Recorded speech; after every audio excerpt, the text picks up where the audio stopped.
Hey guys, tonight we wander into the warm dark between a temple wall and a stack of clay tablets, where lamplight flickers over cuneiform signs, and the oldest stories in the world seem to whisper that even the gods may have needed dinner and a decent nap. You move through ancient Sumer with dust on your sandals and barley in the air, listening to tales that might sound grand and cosmic at first, but soon begin to feel oddly domestic, as if heaven itself once had a kitchen schedule. Some parts of this story are widely accepted history, some parts are interpretation, and some parts are calm. What if imagination? We will keep the solid ground separate from the mist. Historians debate many of these details, and if the evidence is thin, we'll say so. Still, you probably would not survive this place very gracefully, mostly because the heat is relentless, the beer is thick enough to confuse a spoon, and nobody here is handing you a mattress. So before you get comfortable, take a moment to like the video and subscribe, but only if you genuinely enjoy what I do here. And while you're settling in, post your location and local time down below. Now dim the lights, maybe turn on a fan for that soft background hum, and let's ease into tonight's journey together. You step closer to the tablets first, because that is where the safest ground usually is.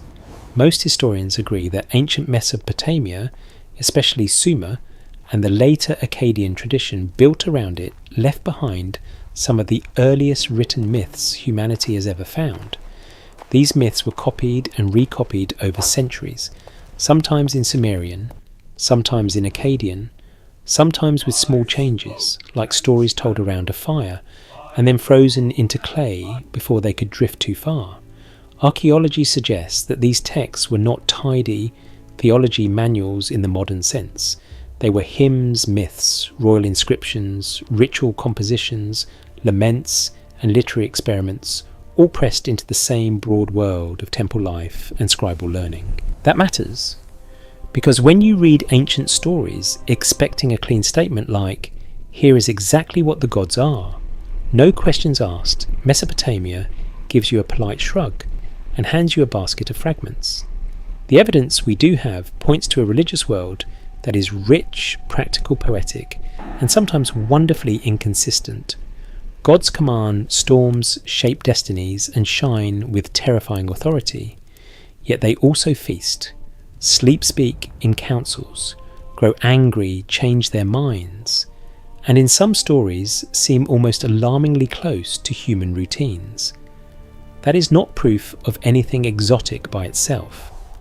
Let me rephrase that more carefully. It is not proof of hidden biological gods walking around with lunch breaks. It is, however, a puzzle worth following. The name Anunnaki enters this world with an aura that can feel heavier than the evidence sometimes allows. In popular culture, the word has been stretched, polished, launched into outer space, and made to carry more baggage than a tired donkey on market day. A popular rumour claims that the Anunnaki were literally alien overlords stranded on Earth, forced to mind scheme and snack like overworked supervisors from another planet. This theory isn't widely accepted, but it lingers because the original word already sounds mysterious enough to make the modern imagination put on dramatic music. What's broadly accepted is more grounded. In Mesopotamian tradition, the Anunnaki appear as a group of deities associated at different times with divine ancestry assembly, fate, and in some later traditions the underworld. They are important, but not always in the same way, and not always with a simple job description. That complexity is part of the charm. You're not dealing with a single book written once by one author with a tidy map in the back. You are dealing with centuries of ritual life, local cults changing empires, and scribes who inherited older material and adjusted it for new audiences. One interpretation is that the gods in these texts seem human because humans naturally describe power in familiar terms. A careful reading might suggest that when ancient people imagined divine beings eating and resting, They were not exposing a secret weakness in heaven, but reflecting the daily structure of their own world.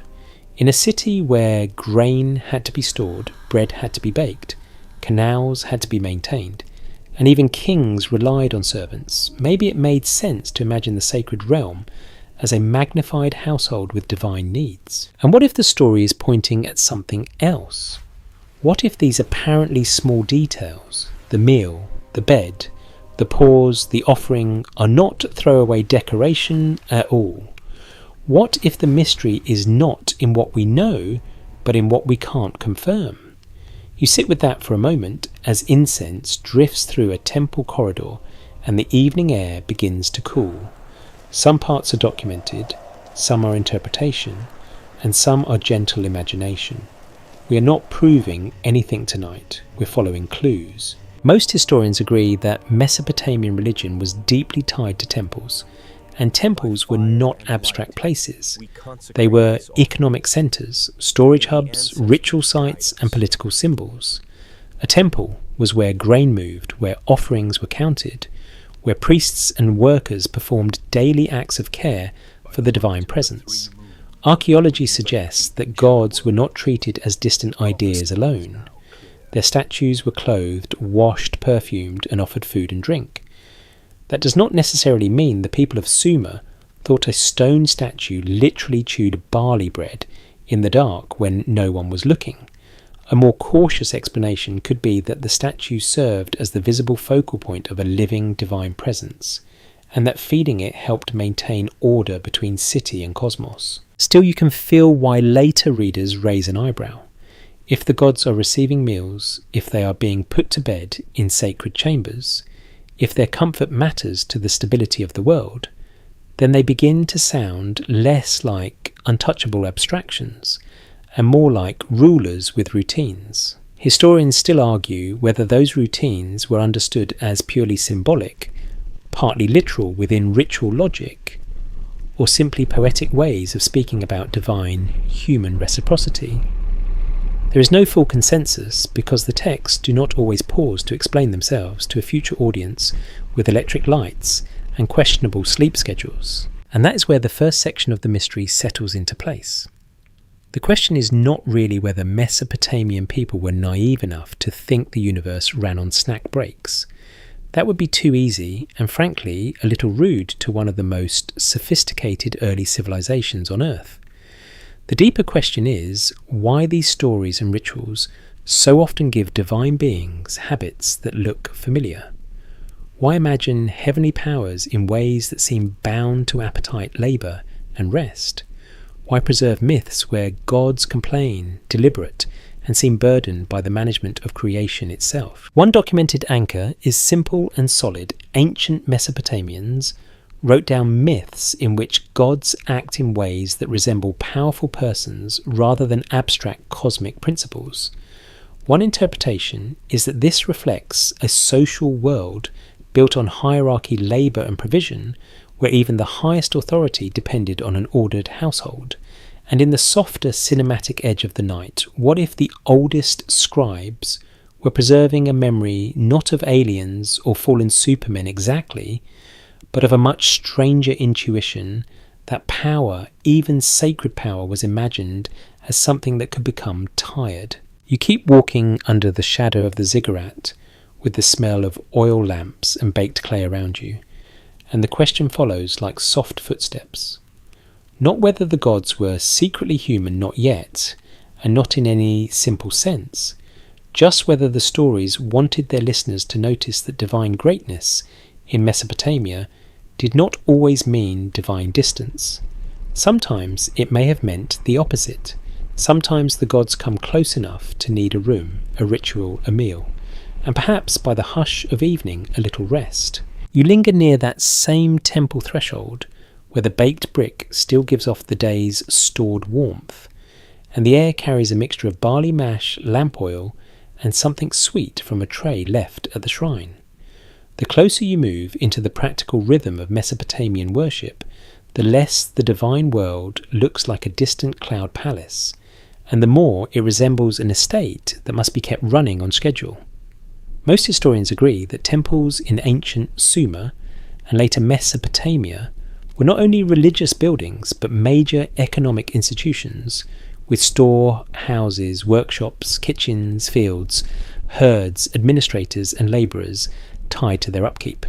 Archaeology suggests that offerings of food and drink were a normal part of temple life, not a strange side note. And this is where the old question grows sharper. If the gods receive meals every day, what exactly is being fed? What's broadly accepted is that cult statues stood at the centre of many temple rituals. These were not casual decorations sitting around collecting dust like unfortunate gym equipment in January. They were treated as the visible locus of divine presence. Priests washed them, clothed them, adorned them with jewellery, presented meals before them, and in some contexts placed them in carefully arranged inner chambers. That ritual care is documented in texts and reflected in the architecture and administrative records surrounding temple life. The evidence we do have points to a worldview in which divine presence and material ritual are closely connected. The statue is crafted matter, yes, but it is also more than matter once consecrated. One interpretation is that feeding the god's image was part of maintaining the bond between city and deity, not because the stone body needed calories in the ordinary sense, but because the ritual act itself nourished order. And yet, when you hear that explanation while staring at rows of bread jars of beer, cuts of meat and bowls of dates being brought into a sacred room, it is hard not to feel the tug of a more literal imagination. A careful reading might suggest that ancient worshippers did not always separate symbol and reality as neatly as modern readers prefer. That's a possibility, not a certainty. In ritual thinking, an offering can be both symbolic and real at once. The god may consume the essence aroma or divine portion while the physical remains are later redistributed among temple staff. The meal is not wasted and the ritual is not pretend. It operates inside a logic where scent presentation and sacred attention matter.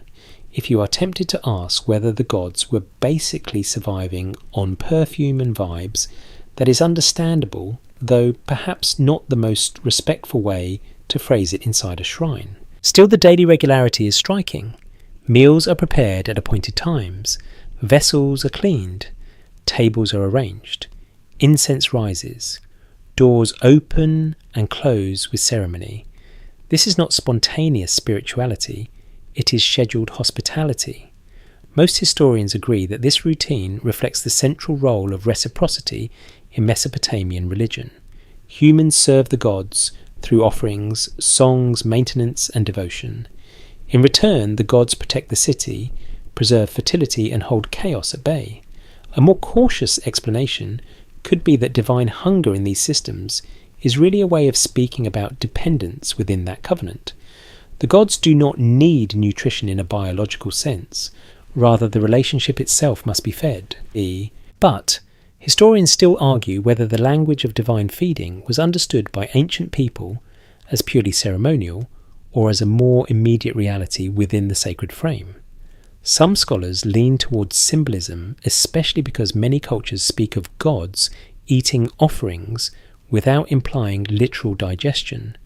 Others point out that Mesopotamian ritual texts often take the daily comfort of the deity with extraordinary seriousness, and that seriousness may reflect more than metaphor.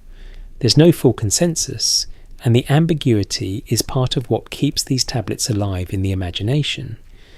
The mystery isn't in what we know, but in what we can't confirm. You can see why temple economies became so vast.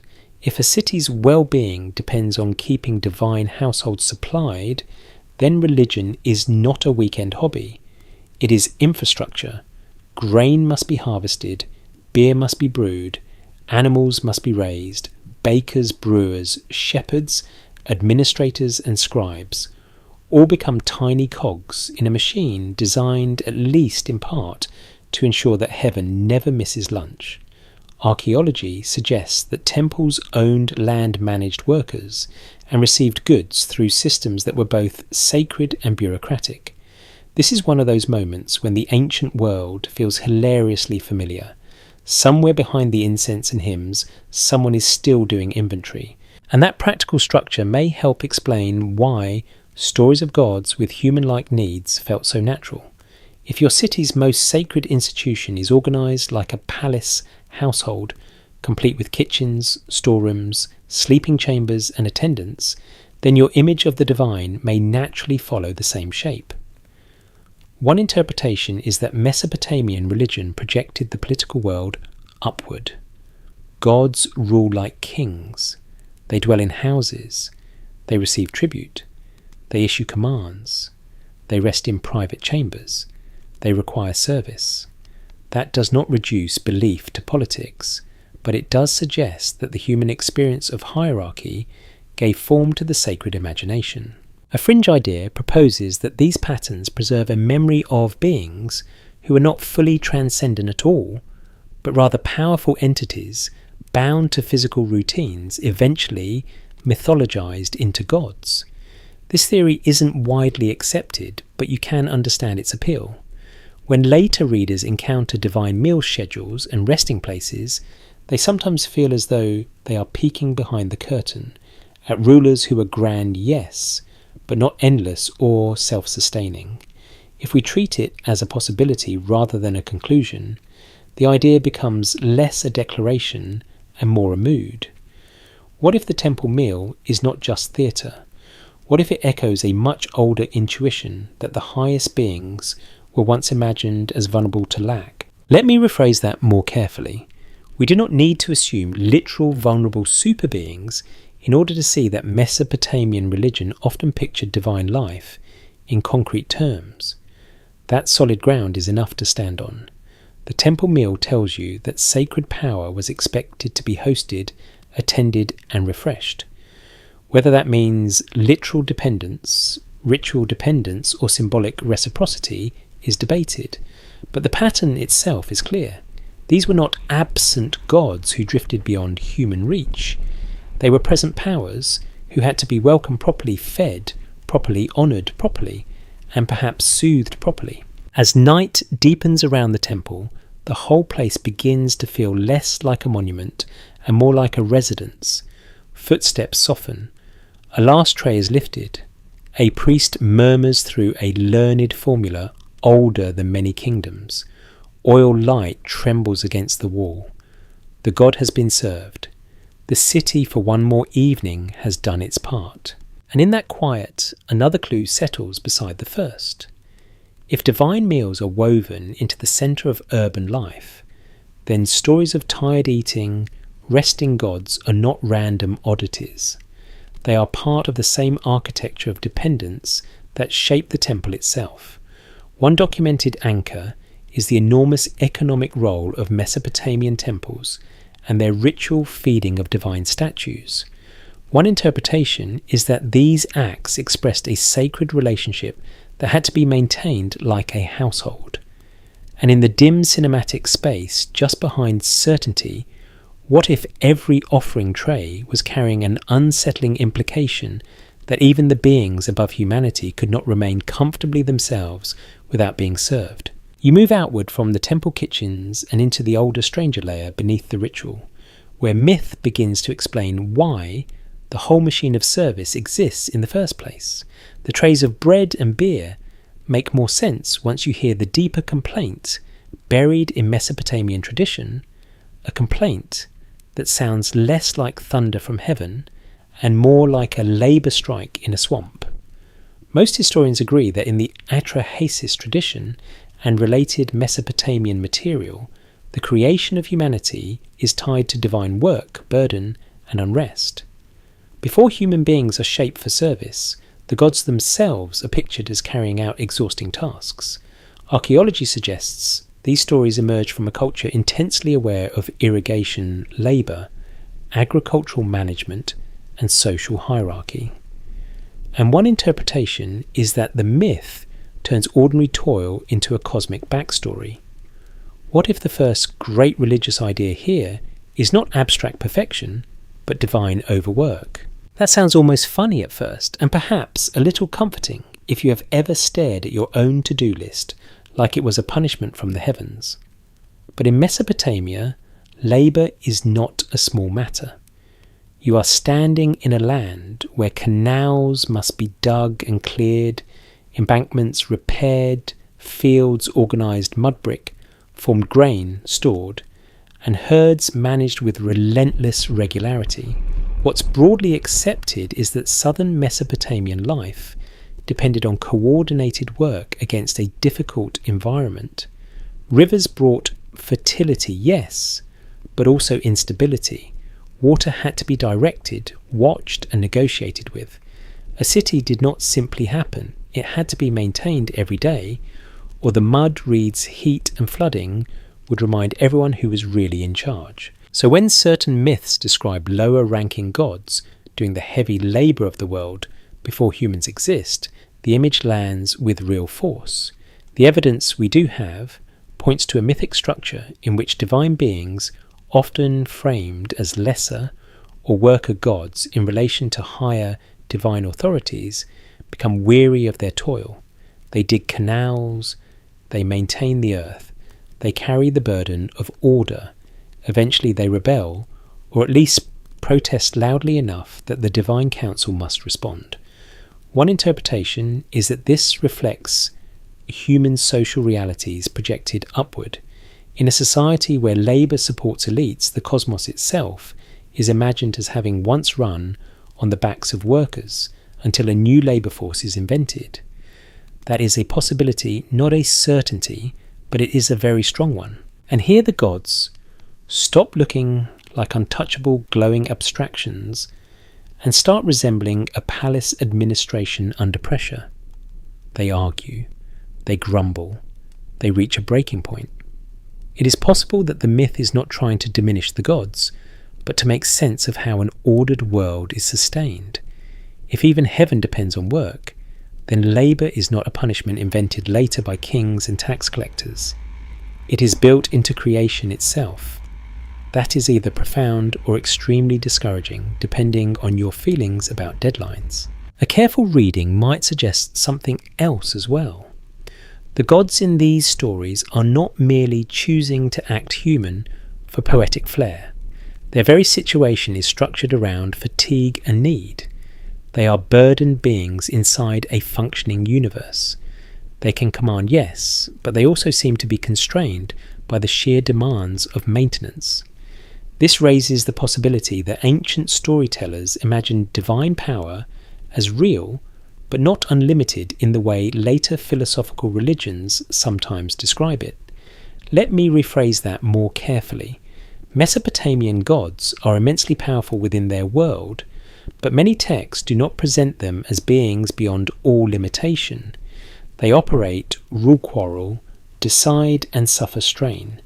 That is suggestive, not conclusive, but it matters. A popular rumour claims that such stories preserve a garbled memory of advanced beings forced to work on Earth before engineering humans to replace them. This theory isn't widely accepted, but it thrives because the labour motif is genuinely unusual to modern ears. Why would gods need relief workers unless they had limitations of some kind?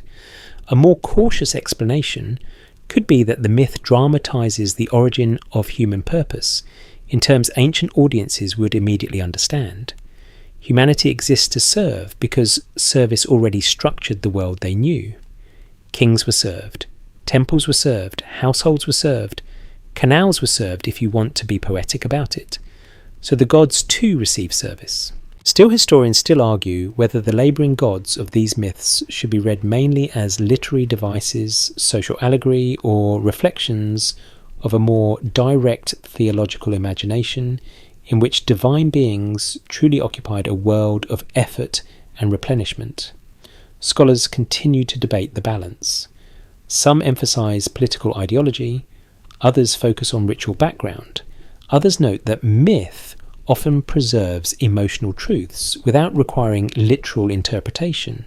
The mystery isn't in what we know, but in what we can't confirm. And what we cannot fully confirm is how an ancient listener felt when hearing that the gods themselves had once grown tired of working the land. Try to picture it in the soft half-light of a reed marsh at dawn. Mud, presses underfoot. Mosquitoes are already beginning their career in annoyance. Water channels glimmer like dull metal. The air smells of silt and wet plants. In a mythic register, divine workers move through this landscape, performing necessary repetitive labour, not because they are weak in some crude sense, but because the world itself requires effort to keep it shaped. What if the story is pointing at something else? What if behind the rebellion of the gods lies a subtle recognition that order always has a cost, whether in heaven or on earth? Most historians agree that myths of creation often tell you as much about human society as about cosmic origins. In Mesopotamia, that human society is intensely organised, yet permanently fragile. One flood, one failed canal, one political collapse, and the whole arrangement trembles. So perhaps the myth of overworked gods does not reduce the divine to tired bureaucrats. Perhaps it elevates human work into something sacred by giving it a heavenly precedent. If divine beings once laboured, then your own labour belongs to the structure of reality. Unpleasant though that may be when your job involves hauling mud in summer. And from the angle of tonight's question, this section matters for a simple reason. If the gods can become burdened, then rest begins to make sense. If they require relief, then the later rhythms of feeding, tending, and honouring them in temples seem less random. One interpretation is that the temple system preserves a ritual answer to a mythic problem. The gods once laboured. Humans were created in part to assume that burden. From then on, human service helped sustain divine order. Bread on the altar and songs in the sanctuary are not isolated gestures. They belong to a much older logic of substitution and support. So you carry that forward as the night settles deeper over the plain. The first clue was that gods in Mesopotamian stories sometimes seem close enough to need meals and rooms. The second was that temples serve them with astonishing regularity. Now a third clue joins them, heavy as wet clay in your hands. One documented anchor is the Mesopotamian mythic tradition, in which divine labour precedes human creation. One interpretation is that these stories mirror a world where work and hierarchy define existence. And in the cinematic hush just beyond the lamp glow, what if the earliest memory tucked into these texts is not of perfect beings descending from beyond all need, but of sacred powers who became tired enough to make someone else do the digging? That burden now presses toward a solution, and in Mesopotamian myth, the solution is you, or rather humanity in general, which is a little rude when you think about it.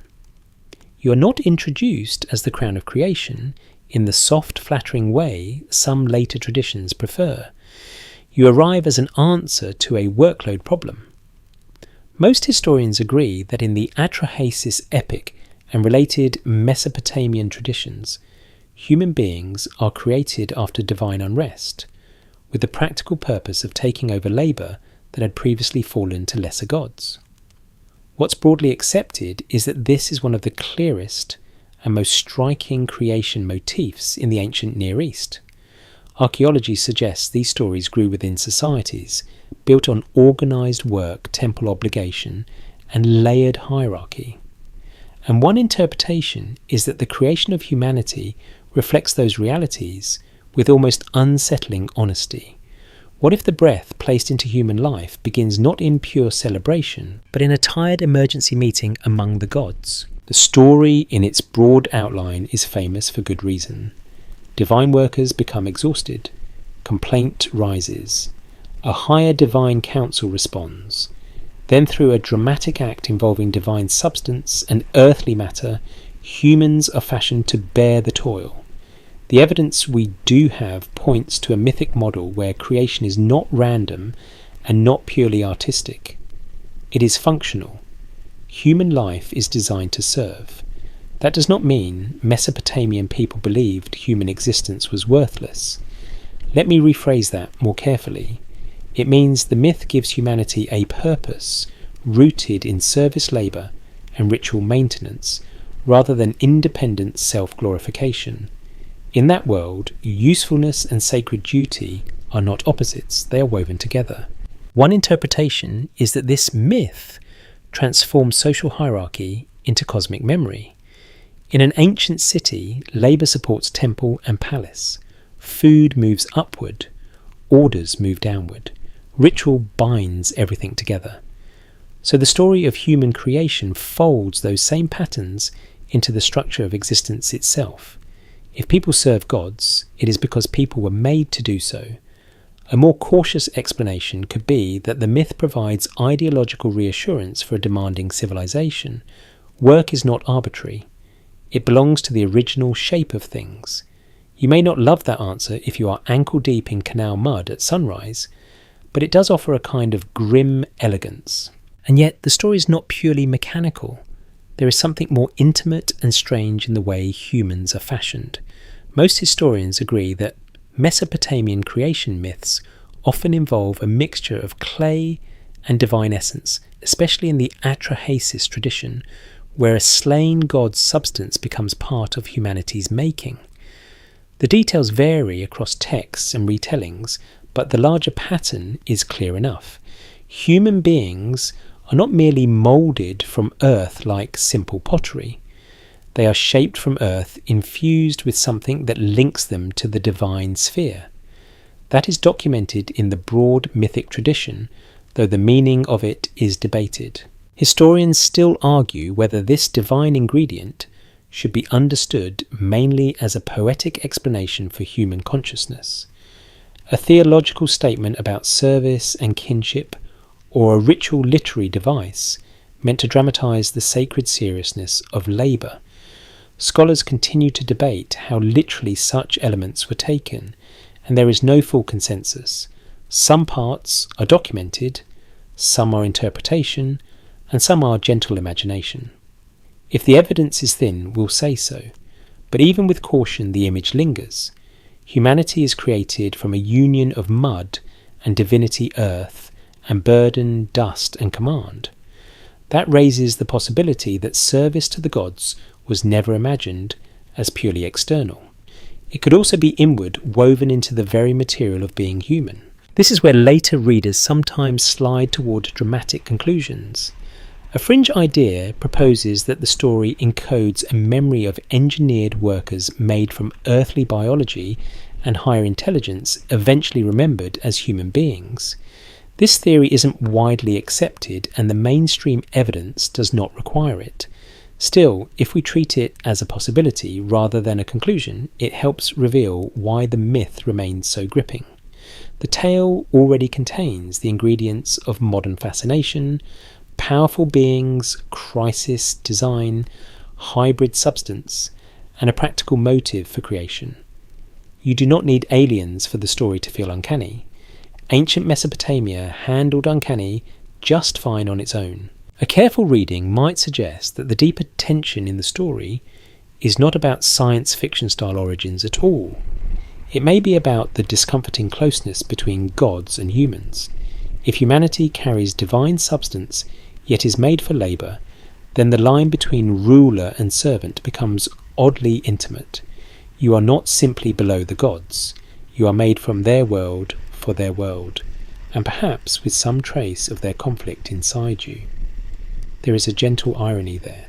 Humanity is created to relieve divine stress, and then humans inherit a world full of stress.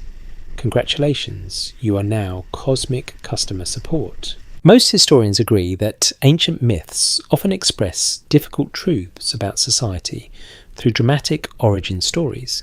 In this case, the difficult truth may be that every ordered world rests on somebody's effort. Fields do not water themselves. Temples do not provision themselves. Kings do not govern by pure charisma, however much they may enjoy pretending otherwise. The myth extends this insight upward. Even the divine realm in one of Mesopotamia's boldest ideas required support. And once humans exist, that support becomes your vocation. You plough, carry, bake, build, sing, pour, and maintain. You do in ritual and labour what the weary gods no longer wish to do. What if the story is pointing at something else? What if creation here is not a fall from perfection, but a negotiated compromise between power and necessity? The gods remain mighty but not detached from need.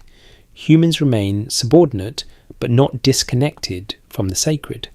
The result is a world where divine beings can receive offerings because humans were made in part to provide them. Their meals, their temples, their resting spaces all make more sense now. The service is not an afterthought. It is built into the origin of the relationship. And this matters for tonight's larger question because it sharpens the image of the Anunnaki and their companions as beings whose authority does not erase dependence.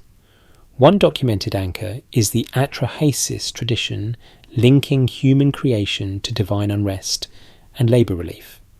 One interpretation is that this reflects the social logic of Mesopotamian civilization, where service sustains hierarchy, and in the cinematic quiet of the night, what if the first human breath rises in a reed-lined temple yard, while tired gods look on not as flawless abstractions floating beyond appetite and sleep, but as rulers who have just created a species to keep their world running and perhaps at last let them rest. Now the practical world closes in again, and the myth of labour relief settles into the smell of actual food. You move from the divine council and the shaping of humanity back into the city itself, where ovens glow, grain is ground, and beer jars line the storerooms like patient brown sentries. If ancient gods were imagined as receiving service, then the things they receive are not mysterious starlight or abstract devotion alone. They are bread, beer, oil, dates, meat, and the ordinary staples of Mesopotamian life. Most historians agree that bread and beer stood at the centre of daily existence in ancient Sumer and later Mesopotamia. Archaeology suggests that cereal agriculture, especially barley, supported both everyday survival and temple economies. And one interpretation is that gods who receive the same staples as humans are being imagined through the language of familiar sustenance. What if eternity, at least in these old cities, smells not like ozone and lightning, but like warm barley and baking clay? This is one of those places where the ancient world becomes wonderfully specific. You do not need to picture some vague holy feast drifting through a mythic cloud. You can almost taste the gritty bread, dense and dark, and the thick beer, cloudy and nourishing, more meal than beverage by modern standards. You probably would not survive this menu with your current snack preferences, especially if you are secretly hoping for iced coffee and a pastry with suspiciously modern levels of butter. What's broadly accepted is that bread and beer were the backbone of the Mesopotamian table. They fed labourers, supported households, appeared in rations, and entered temple offerings. The evidence we do have points to a culture in which food was practical, symbolic, and deeply social all at once. That matters because when temples present gods with the same core foods that sustain human communities, a strong impression takes shape. The divine realm is not floating far above ordinary life. It is being served through the basic products of agriculture and labour. A careful reading might suggest that the gods are woven into the same cycle of planting, harvesting, grinding, brewing, and offering that structures human existence.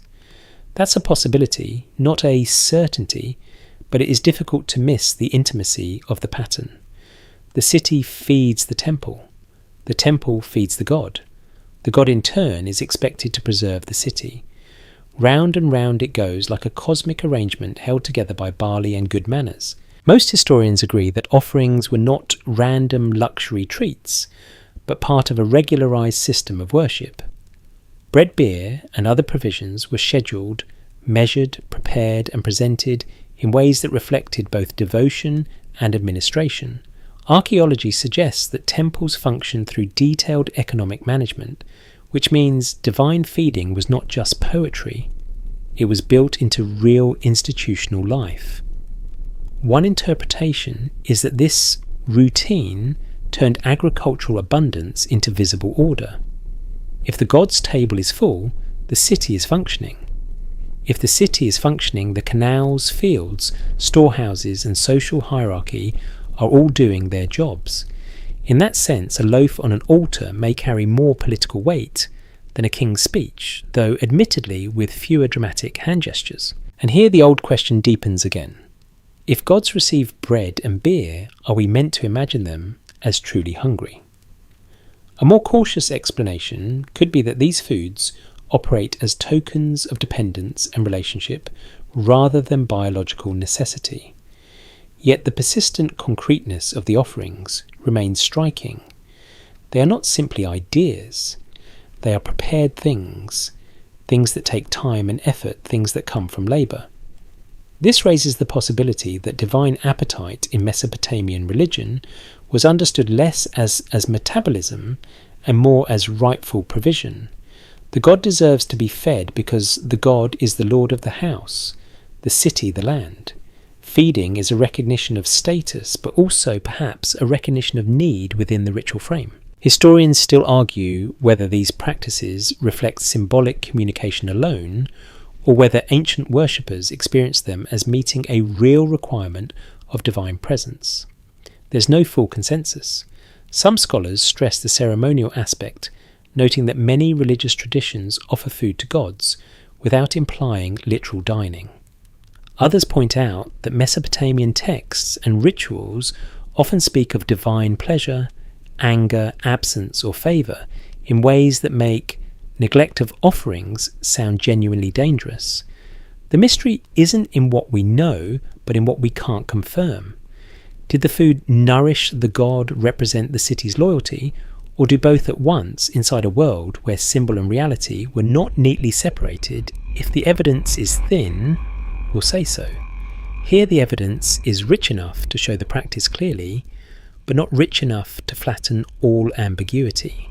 A fringe idea proposes that these meal traditions preserve memory of beings who were once thought to need actual earthly provisions, later idealized into full divinity.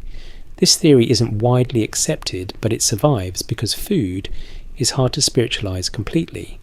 The smell of bread is stubbornly physical. Beer froths in a real cup. Dates wrinkle in a real bowl. Meat roasts over a real fire. If we treat it as a possibility rather than a conclusion, the theory simply amplifies an existing tension. Mesopotamian gods often feel embodied in a way that later readers find startling.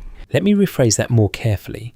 We do not need to assume literal divine digestion to notice that the old rituals imagine sacred beings through bodily terms.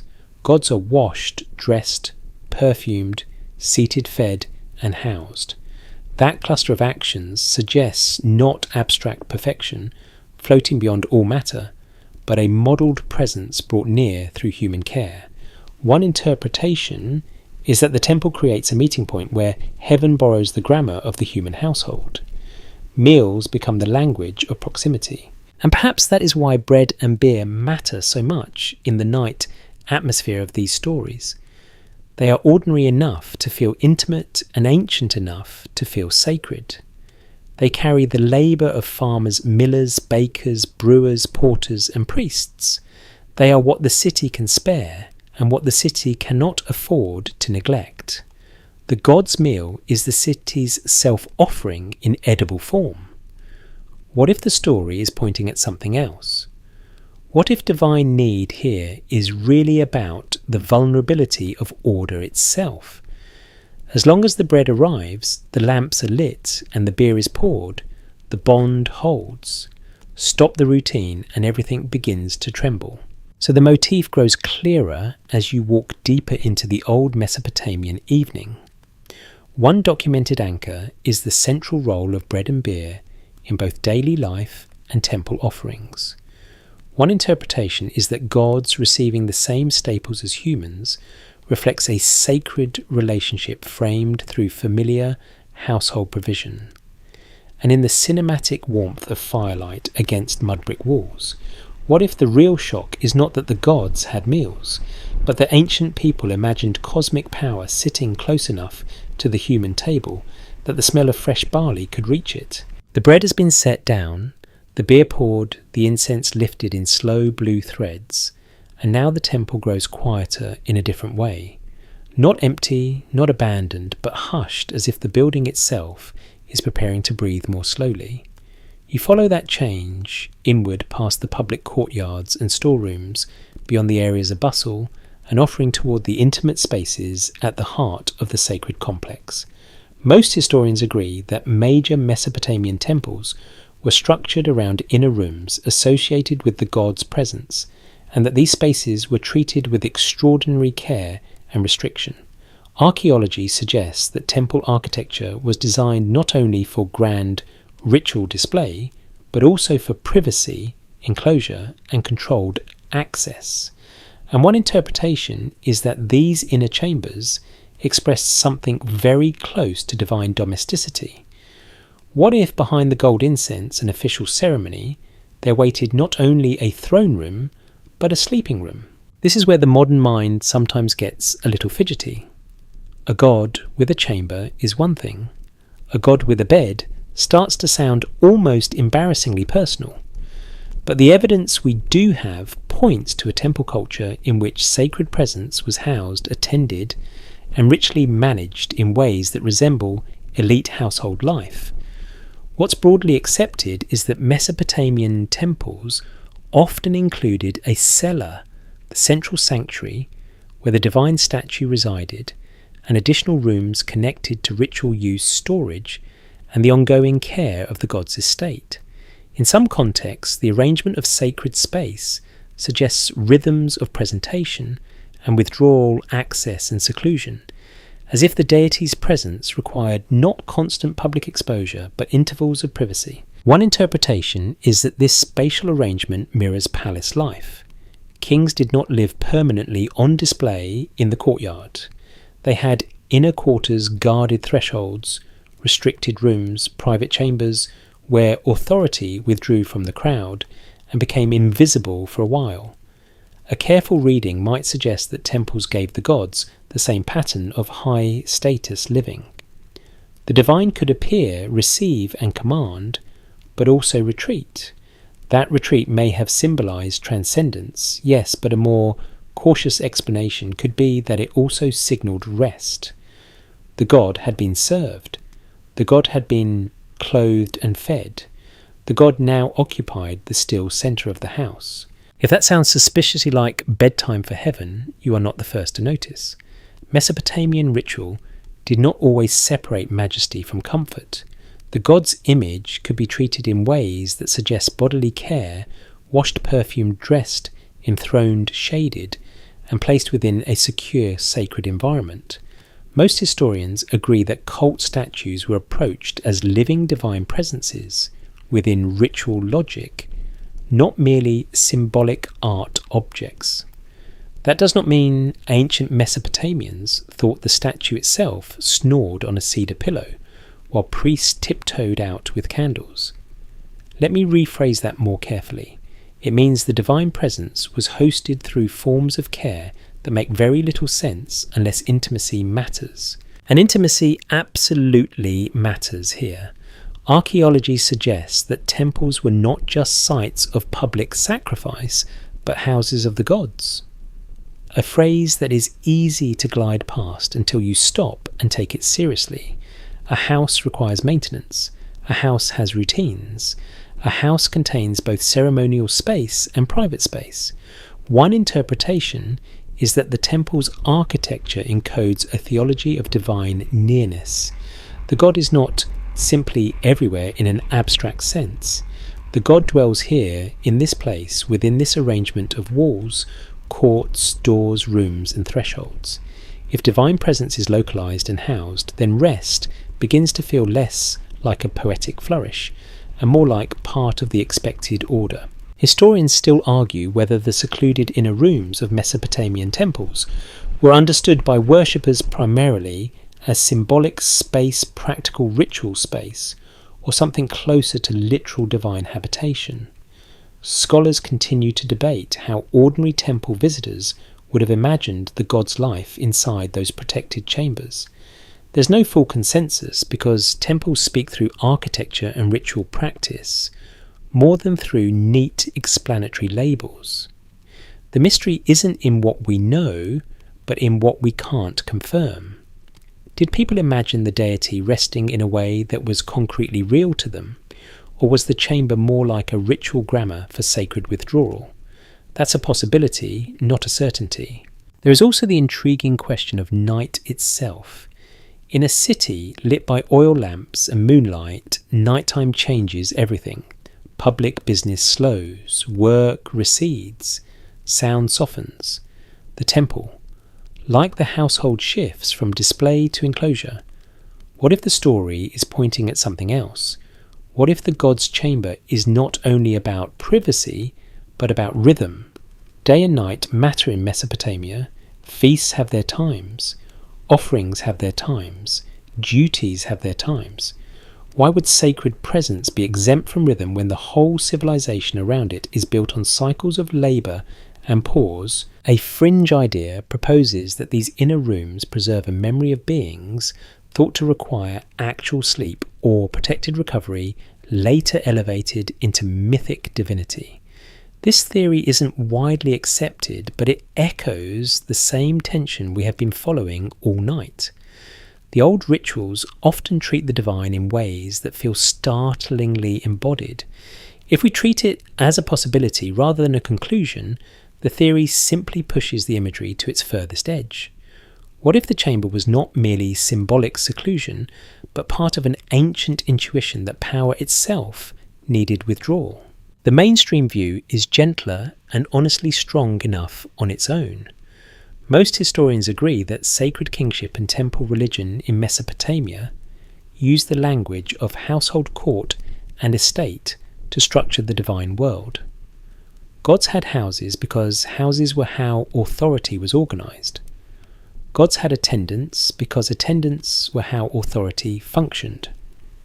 Gods had inner chambers because distance, privacy, and controlled access were marks of status. A more cautious explanation could be that rest within the temple is less about biological sleep and more about divine enthronement in stillness, the orderly completion of daily service. That may be the safest ground to stand on, and it is sturdy ground. Still, even on sturdy ground, the mood remains wonderfully strange.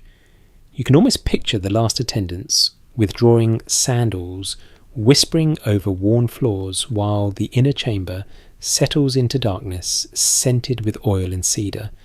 Outside the city mutters softly in its sleep. Somewhere a dog barks, somewhere a jar is set down, somewhere a priest completes the last quiet duty of the evening. The god remains within, no longer in public ritual, but not absent either. Hidden, housed, attended, and still. And that stillness matters because it deepens tonight's puzzle. One documented anchor is the presence of inner sanctuaries and carefully managed sacred space at the heart of Mesopotamian temples. One interpretation is that these rooms symbolize divine privacy and perhaps even ritual rest, not just abstract power. And in the cinematic hush of lamplight fading against mud brick, what if the oldest temples were built around a thought both simple and unsettling? That the beings at the top of the cosmos were imagined not only as rulers to be obeyed, but as presences that needed a quiet room at the end of the day. The room stays quiet, and in that quiet the question becomes a little sharper, because once you imagine a god being housed, fed and gently withdrawn from public sight, you have to decide how literally to take any of it. This is where ancient religion becomes slippery in the most interesting way. Most historians agree that Mesopotamian myth and ritual often speak in concrete bodily language about divine beings, while also operating in a world of symbolism, poetry, and ceremonial logic. Archaeology suggests that ritual actions were performed with great seriousness, not as decorative theatre, and one interpretation is that divine hunger in Mesopotamian religion may have been both symbolic and real within the sacred frame at the same time. What if the problem is not that the evidence is confusing, but that we keep trying to force an ancient mindset into a modern either-or? You are used to separating categories very cleanly. Either the gods literally eat or they do not. Either the statue is a symbol or it is a body. Either the offering feeds a supernatural being or it is just a ritual gesture for humans. Mesopotamia is not always interested in helping you keep those boxes tidy. What's broadly accepted is that in many ancient religious systems, rituals did not merely represent a reality from far away. They enacted it. They made it present, stabilized it, renewed it.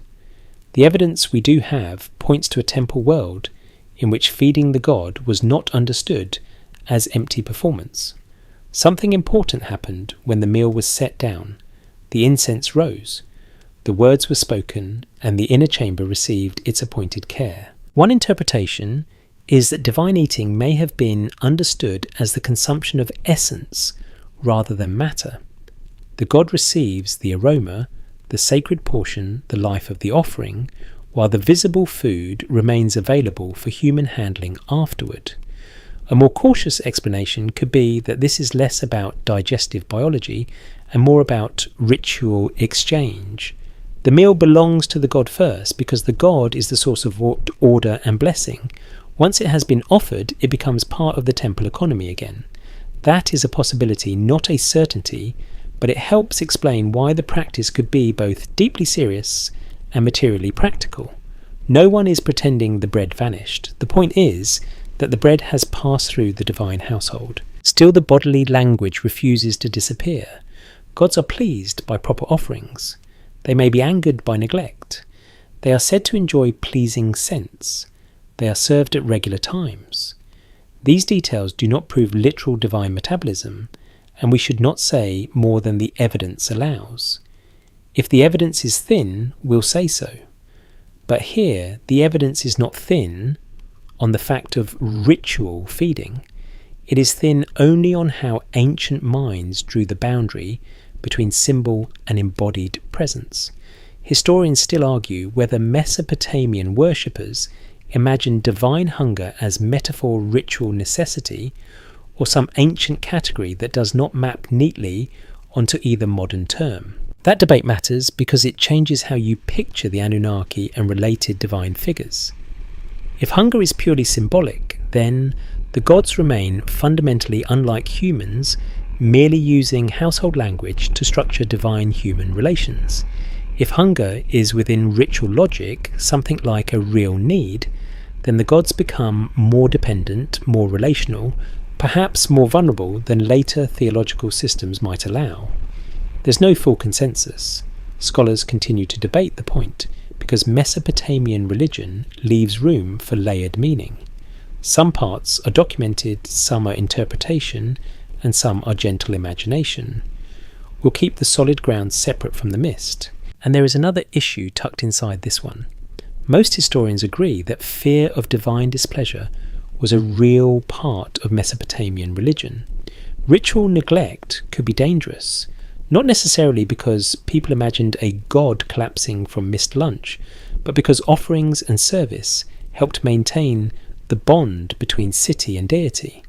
A careful reading might suggest that the real danger of divine hunger lies in broken reciprocity. If the god is not fed, honoured, soothed, and kept in proper comfort, then protection may falter.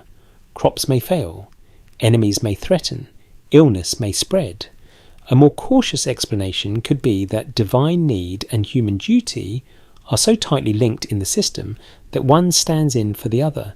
The god must be fed because the relationship must not be allowed to starve. This is also where the old temptation toward dramatic fringe readings comes strolling back in wearing cosmic robes and trying very hard to look mysterious.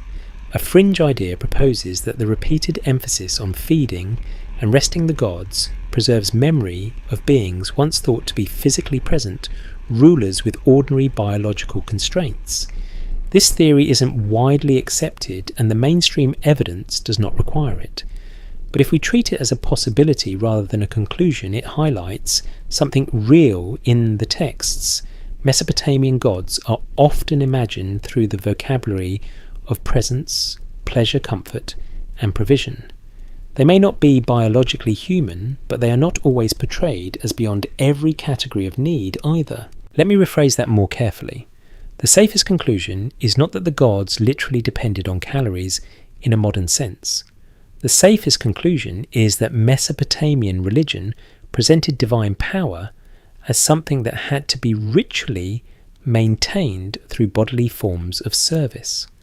That is already a remarkable idea. It means sacred authority was not only adored from a distance, it was hosted. The city did not merely believe in its god. The city looked after its god's house table clothing and inner peace. You can see why temple workers mattered so much. In a way, they were caretakers of cosmic stability, which is a rather glamorous title for people who also had to worry about bread inventories. What if the story is pointing at something else? What if the bodily language of divine need was meant to remind humans that power is never truly self-sustaining inside the world of cities and rituals? Even the highest beings, as imagined here, belong to networks of service. Kings need attendants, temples need workers, fields need irrigation, gods need offerings. That pattern may say less about weakness than about interdependence. Ancient Mesopotamia rarely imagines existence as isolated. Everything is bound in obligation. So the silence in the inner chamber grows more meaningful, not less. One documented anchor is the seriousness of Mesopotamian ritual feeding and the concrete language used for divine enjoyment and service. One interpretation is that divine hunger may have functioned as a sacred reality of relationship, rather than simple metaphor or simple biology.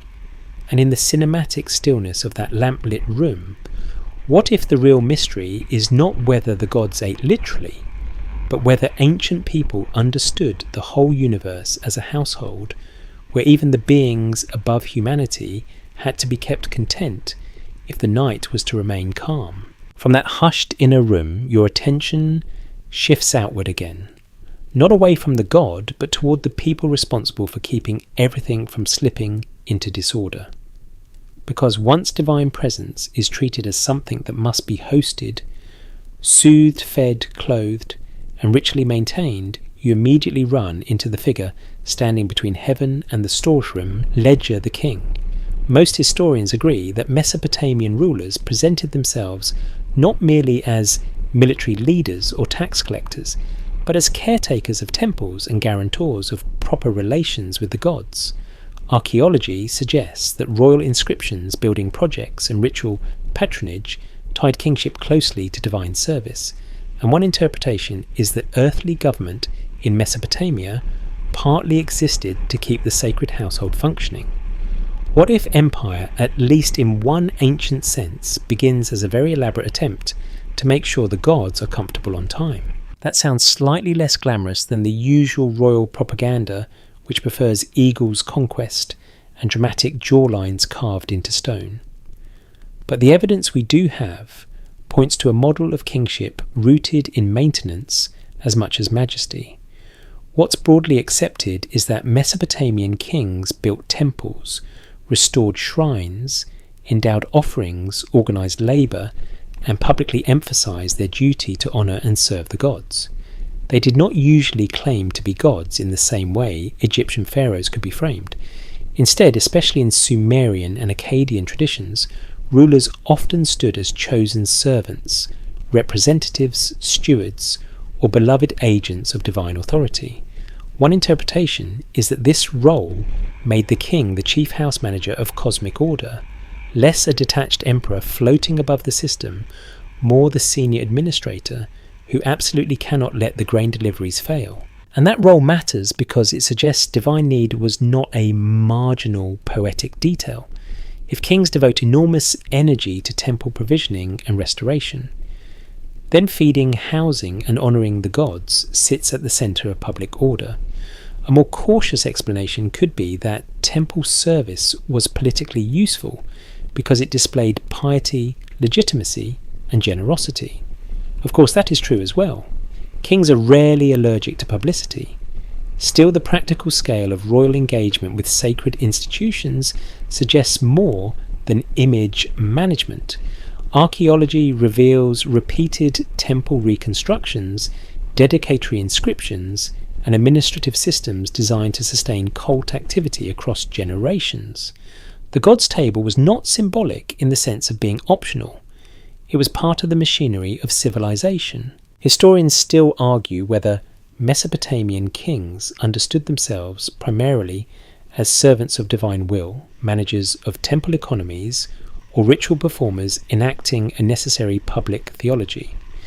There's no full consensus because ancient kingship is never just one thing.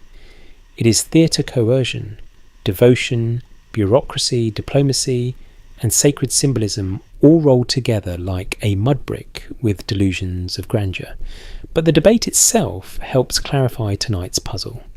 If the king's legitimacy depends in part on caring for divine households, then the gods are imagined less as distant ideals and more as presences with concrete claims on human labour. The city does not merely honour them with thoughts and feelings, it budgets for them. You can feel this especially when you picture the royal restoration inscriptions, those proud announcements that a neglected temple has been rebuilt, a forgotten offering reinstated, a sacred chamber restored to proper beauty. Most historians agree that these inscriptions often present temple repair as a moral and cosmic necessity. A careful reading might suggest that ruined shrines signalled more than civic decay. They suggested a breakdown in the relationship between ruler city and God. If the divine house falls into disrepair, then order itself begins to look fragile. What if the king is so anxious to rebuild, because the issue is not only prestige but fear that neglected gods become dangerous gods? That fear does not necessarily mean people thought the gods were weak. Let me rephrase that more carefully. It does not mean divine beings were imagined as helpless without human help. It means their favour presence and proper placement within the civic world required human participation.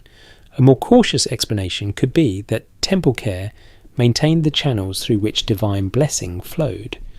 But to later readers, especially those interested in the Anunnaki, as possibly more embodied than later theological ideals, allow the pattern remains suggestive.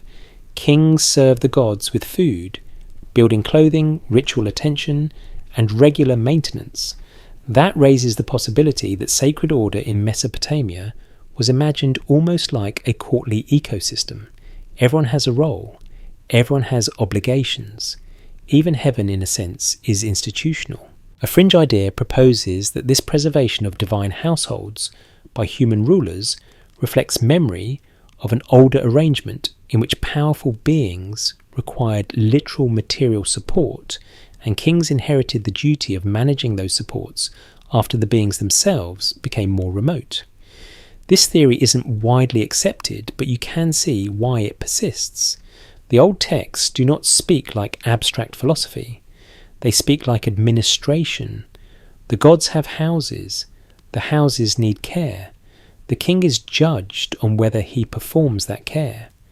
If we treat it as a possibility rather than a conclusion, the theory simply pushes the evidence toward its most dramatic edge. The mainstream view, though, is compelling enough without cosmic embellishment.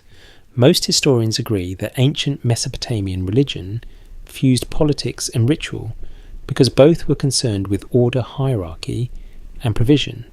One interpretation is that the king's responsibility to the gods reflected the same basic truth as the myths of labour and the rituals of feeding power. Even sacred power exists within structures of maintenance.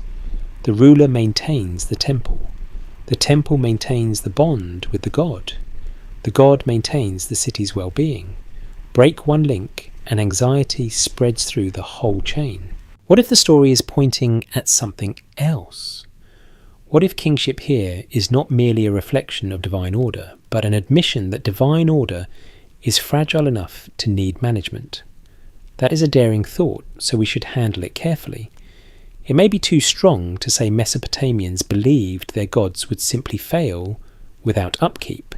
That goes beyond the evidence. But it is not too strong to say they acted as though divine favour had to be cultivated constantly through human effort, and that rulers bore a special burden in that process. If the gods were fed and rested through temple routine, then the king was partly responsible for making sure the routine never stopped. So as the night air cools and torchlight thins against the temple walls, the figure of the ruler comes into softer focus. Not just conqueror, not just judge, but steward of sacred comfort. One documented anchor is the central royal role in building, restoring, and provisioning Mesopotamian temples. One interpretation is that kingship itself helps sustain a divine order imagined in household terms, with real attention to the god's ongoing care. And in the cinematic quiet of an ancient city settling to sleep, what if the crown weighs so heavily? Because beneath all the ceremony, the ruler knows his kingdom depends on keeping even the highest beings well supplied, well housed, and at peace through the night. The night is calmer now, but not entirely safe, because Mesopotamian stories have a habit of lowering their voice right before something enormous goes wrong. You have seen the gods fed, housed, and supported. You have watched kings build systems to keep sacred order from wobbling. And then the myths turn toward flood, toward noise, toward regret, and suddenly the divine world does not look serene at all. Most historians agree that Mesopotamian flood traditions, especially those preserved in Atrahasis and later echoed in the Epic of Gilgamesh, portray the gods reacting to human affairs with anxiety division and aftershock. Archaeology suggests that flood memory in Mesopotamia was shaped by a landscape deeply vulnerable to river disaster. And one interpretation is that these myths picture divine beings as far more emotionally and situationally vulnerable than later ideas of perfect gods might allow. What if the storm reveals not flawless cosmic minds, but powers that become overwhelmed by the consequences of their own decisions? This is where the old stories become strangely intimate again. The flood is not always framed as a majestic act of calm judgment descending from unreachable perfection. In parts of the Mesopotamian tradition, the divine realm itself trembles during the event. What's broadly accepted is that in Atrahasis, the gods are disturbed by human noise and population growth, a detail that has launched 1,000 dramatic retellings and at least several unnecessary modern jokes about noisy neighbours. The evidence we do have points to a mythic sequence in which divine frustration leads to escalating attempts at restraint, and finally to catastrophic flooding. Yet once the disaster unfolds, the gods do not all stand above it with cold detachment. Some recoil, some grieve, some appear frightened by the scale of what has been unleashed. That detail matters more than it first seems to. If the gods in these stories can be distressed by their own storm, then they do not fit neatly into the category of beings beyond reaction, beyond discomfort, beyond consequence. One interpretation is that Mesopotamian myth preserves a divine world full of internal tension, where major beings possess immense authority but not perfect unity or serenity. A careful reading might suggest that the flood reveals a familiar pattern. The gods command great power, but they also suffer strain, indecision, and emotional exposure. That's a possibility, not a certainty, but it is one of the most compelling features of the tradition. Most historians agree that ancient flood stories often compress environmental fear, moral order, and cultural memory into one dramatic narrative. In Mesopotamia, that compression feels especially vivid because flood was not abstract. Rivers could nourish life and destroy it in the same broad gesture. Archaeology suggests that life in southern Mesopotamia required constant water management, and the threat of excess water would have been deeply familiar. A more cautious explanation could be that the divine alarm in flood stories reflects human alarm projected onto the gods. If society feels vulnerable, the heavens in story may feel vulnerable too. But even if that is the case, the result is striking. The gods are not untouched by disaster. They participate in panic. Historians still argue whether the emotional language surrounding the gods in flood traditions should be read mainly as literary drama, theological realism, or symbolic reflection of human fragility. There's no full consensus. Scholars continue to debate how literally ancient audiences imagine divine fear or regret in such scenes. Some parts are documented, some are interpretation, and some are gentle imagination. We'll keep the solid ground separate from the mist. Still, the texts themselves leave room for a haunting thought. Power in Mesopotamian myth is not always calm. Sometimes it is reactive, crowded, and visibly strained. And that matters for tonight's question. Because beings who can be distressed, burdened, and thrown into disarray begin to look less like self-sufficient abstractions and more like rulers within a volatile system. You can imagine the old temple logic here in sharper form. If the gods themselves can become upset, then ritual care is not just decorative politeness. It becomes a way of preserving calm at the highest level. Offerings, hymns, correct service, proper rest, and orderly devotion all help sustain a relationship with powers that are mighty but not emotionally remote. What if the story is pointing at something else? What if flood myth is the place where Mesopotamia quietly admits that divine authority can become destabilized? There is also the unforgettable detail of divine regret after the flood, especially in versions where the surviving human's offering draws the gods, like flies around sacrifice, a vivid and slightly undignified image that later readers never quite forget.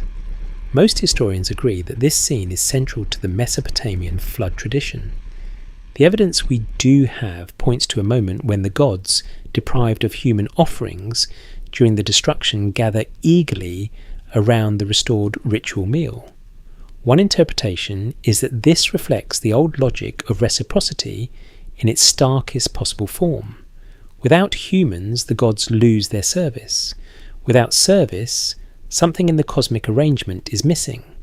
That is suggestive, not conclusive, but it directly supports the broader pattern we have been tracing. A fringe idea proposes that the flood stories preserve a memory of powerful beings who discovered too late that destroying their human support system endangered their own comfort or survival. This theory isn't widely accepted, but it thrives because the old texts themselves contain an awkward, unforgettable truth. The gods do not appear entirely independent from the human world they govern. If we treat it as a possibility rather than a conclusion, the theory simply dramatizes the reciprocal bond already visible in mainstream readings.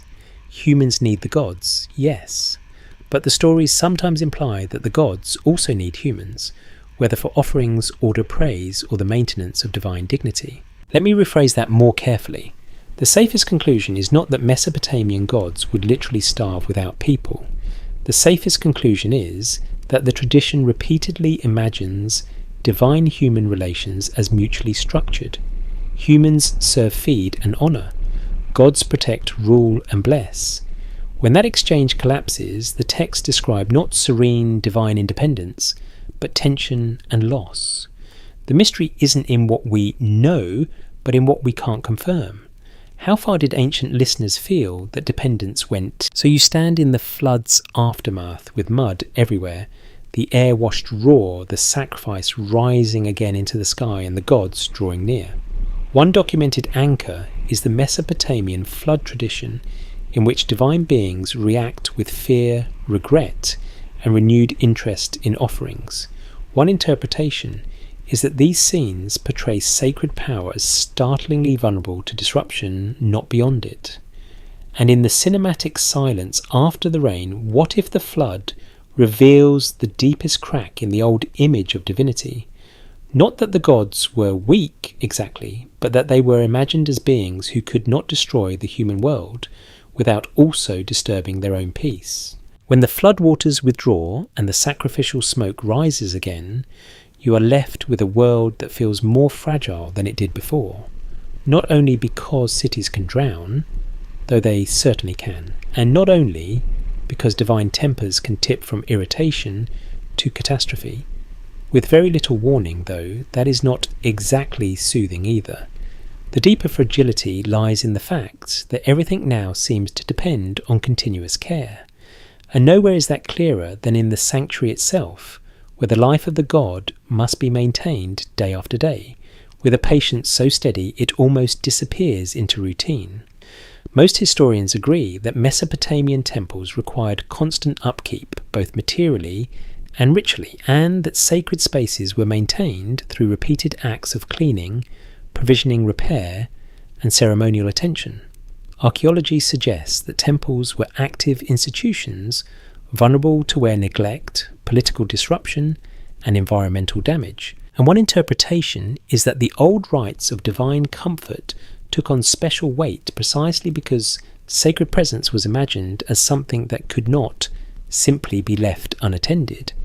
What if the last ember in a shrine was guarding not just a room, but a relationship that could cool if no one kept watch? You can feel this more strongly once you stop picturing temples as static monuments and start picturing them as living places.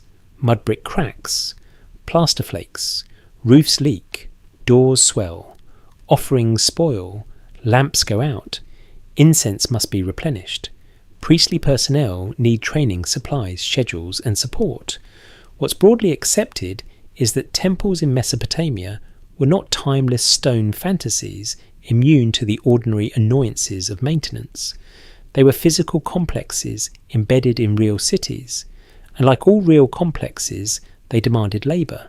The evidence we do have points to a sacred world in which care was not occasional, it was constant. That practical reality creates a very particular mood, especially at night. During the day, a temple can look grand, official, even overwhelming, but after dusk, when the public bustle fades, the sanctuary feels more exposed. The corridors darken, the shadows lengthen along the walls. A single lamp becomes important in a way daylight never allows. One interpretation is that nightly temple service carried an intensified sense of responsibility. The god's house must remain ordered through the hours when the city quiets and uncertainty grows. A more cautious explanation could be that this simply reflects routine religious discipline, not fear of divine collapse. That is probably the safest phrasing. Still, ritual discipline often tells you what a culture worries about. People do not repeat acts with such care unless they believe something important depends on them.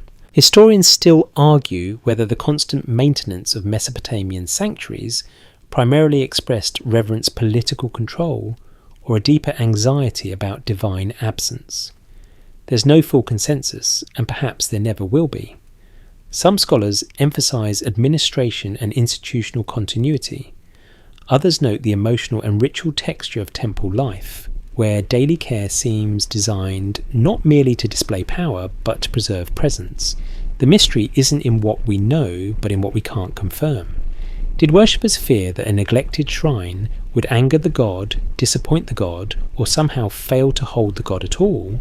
That's a possibility, not a certainty, yet the intensity of temple upkeep makes the question hard to avoid. This is where ruined sanctuaries become so haunting.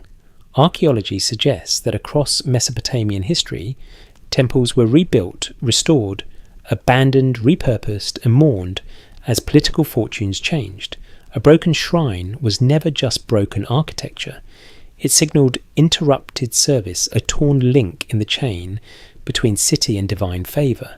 Most historians agree that royal inscriptions often frame temple restoration as urgent and morally charged, which tells you how serious such neglect could feel. A careful reading might suggest that ruin was not merely civic embarrassment, it was sacred unease. The god's house had fallen silent, the table might be empty, the lamp might be cold. A fringe idea proposes that some ruined sanctuaries preserve traces of forgotten rites designed to comfort or even stabilise divine beings, imagined as unusually dependent on human attendance. This theory isn't widely accepted, but it grows in the dark corners of the imagination for understandable reasons. Ruins invite speculation the way empty halls invite echoes. If we treat it as a possibility rather than a conclusion, the theory simply exaggerates a mainstream truth. Temples were places where divine presence was expected to be sustained through repeated human action. Once you grant that much, it is easy for later minds to wonder whether the routines were serving something more than symbolism. Let me rephrase that more carefully. We do not need to imagine hidden technologies, secret sleep chambers, or forgotten energy rituals to appreciate how vulnerable sacred order could seem in Mesopotamia. The safer conclusion is enough. Temples needed upkeep because they were houses of the gods, and houses only remain fit for presence through work. Lamps had to be lit, floors had to be cleaned, vessels had to be prepared, food had to be brought, chants had to be remembered. A more cautious explanation could be that the sanctuary's fragility mirrors the fragility of the city itself. Both survive through constant renewal. Both can go silent if neglected. And silence is the right word here. Not just metaphorical silence, but the actual hush of late hours in a shrine where service is slowed to its minimum, and each remaining sound feels deliberate. Somewhere a wick is trimmed. Somewhere a container is set carefully on stone. Somewhere a priest stands in the soft heat, listening for nothing and everything at once. What if the story is pointing at something else? What if this nightly vigilance reveals that ancient people imagined divine comfort not as a permanent condition, but as something continually recreated? The god is at peace because the house is in order. The house is in order because someone stays awake. There is something almost tender in that, though tenderness in Mesopotamian religion rarely gets top billing. Most historians agree that the sacred and the administrative were never far apart in these cities. But administration, when repeated with devotion, becomes care. A bowl placed correctly is care. A chamber swept clean is care. A scheduled offering delivered without fail is care.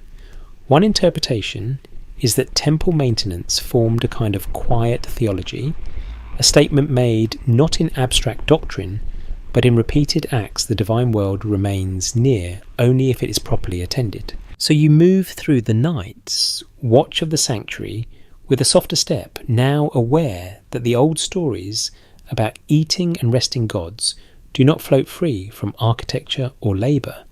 They are built into them. One documented anchor is the continuous material and ritual maintenance required by Mesopotamian temples. One interpretation is that this maintenance expressed more than formality, hinting at a sacred presence that had to be steadied through human care.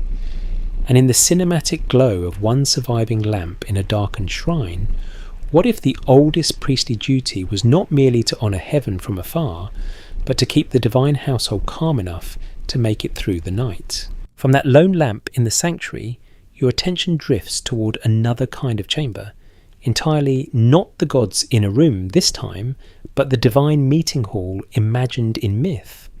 Because Mesopotamian religion does not always picture the Anunnaki and their related powers as isolated, blazing individuals standing alone against the cosmos. Very often they appear in groups, assemblies, councils and courts. They deliberate. They judge, they witness decrees, they hold rank. Most historians agree that in Mesopotamian texts the Anunnaki are frequently associated with a collective divine body, sometimes linked to ancestry, sometimes to underworld authority, sometimes to the larger machinery of fate and order.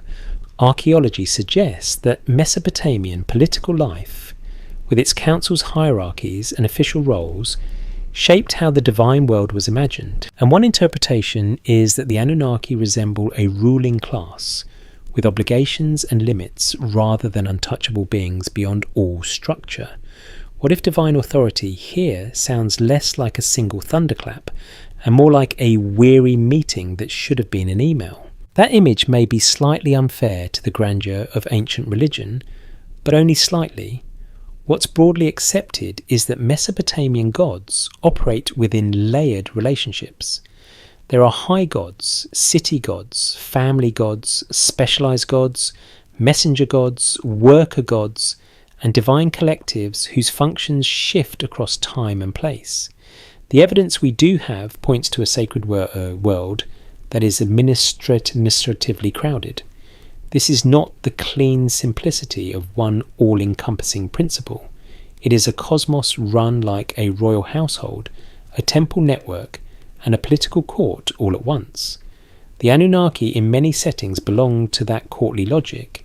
They are powerful, yes, but their power is often exercised through assembly rather than solitary perfection. One interpretation is that this collective character explains why Mesopotamian gods can seem both majestic and strangely constrained. A god in a council must negotiate. A god in a hierarchy must share authority. A god in an underworld tribunal must perform function as much as radiate essence. A careful reading might suggest that the Anunnaki are not imagined primarily as infinitely self-sustaining divine flame, but as members of an ordered ruling body. That is a possibility, not a certainty, but it matters for tonight's question. If the divine world is structured like a court, then needs duties and procedures become easier to imagine. Councils convene, judgments are issued, roles are assigned.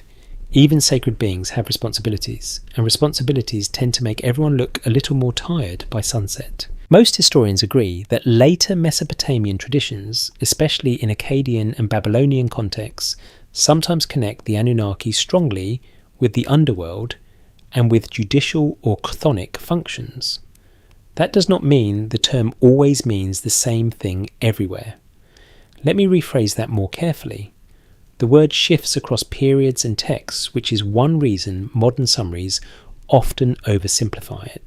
Still, what's broadly accepted is that the Anunnaki are not usually portrayed in mainstream scholarship as a race of hyper-physical super beings stomping around the earth demanding sandwiches. They are divine figures embedded in a broader mythological and ritual framework, and yet because they are embedded in that framework, they also inherit its human-like features, rank, assembly place, duty, and relationship. Historians still argue whether the Anunnaki were experienced by worshippers as a sharply defined group with consistent identity, or as a more fluid collective whose meaning changed depending on text, temple, and era.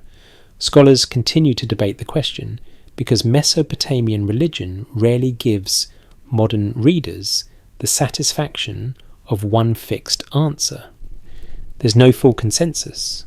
Some parts are documented, some are interpretation, and some are gentle imagination. We'll keep the solid ground separate from the mist. But even amid the uncertainty, one thing stands out.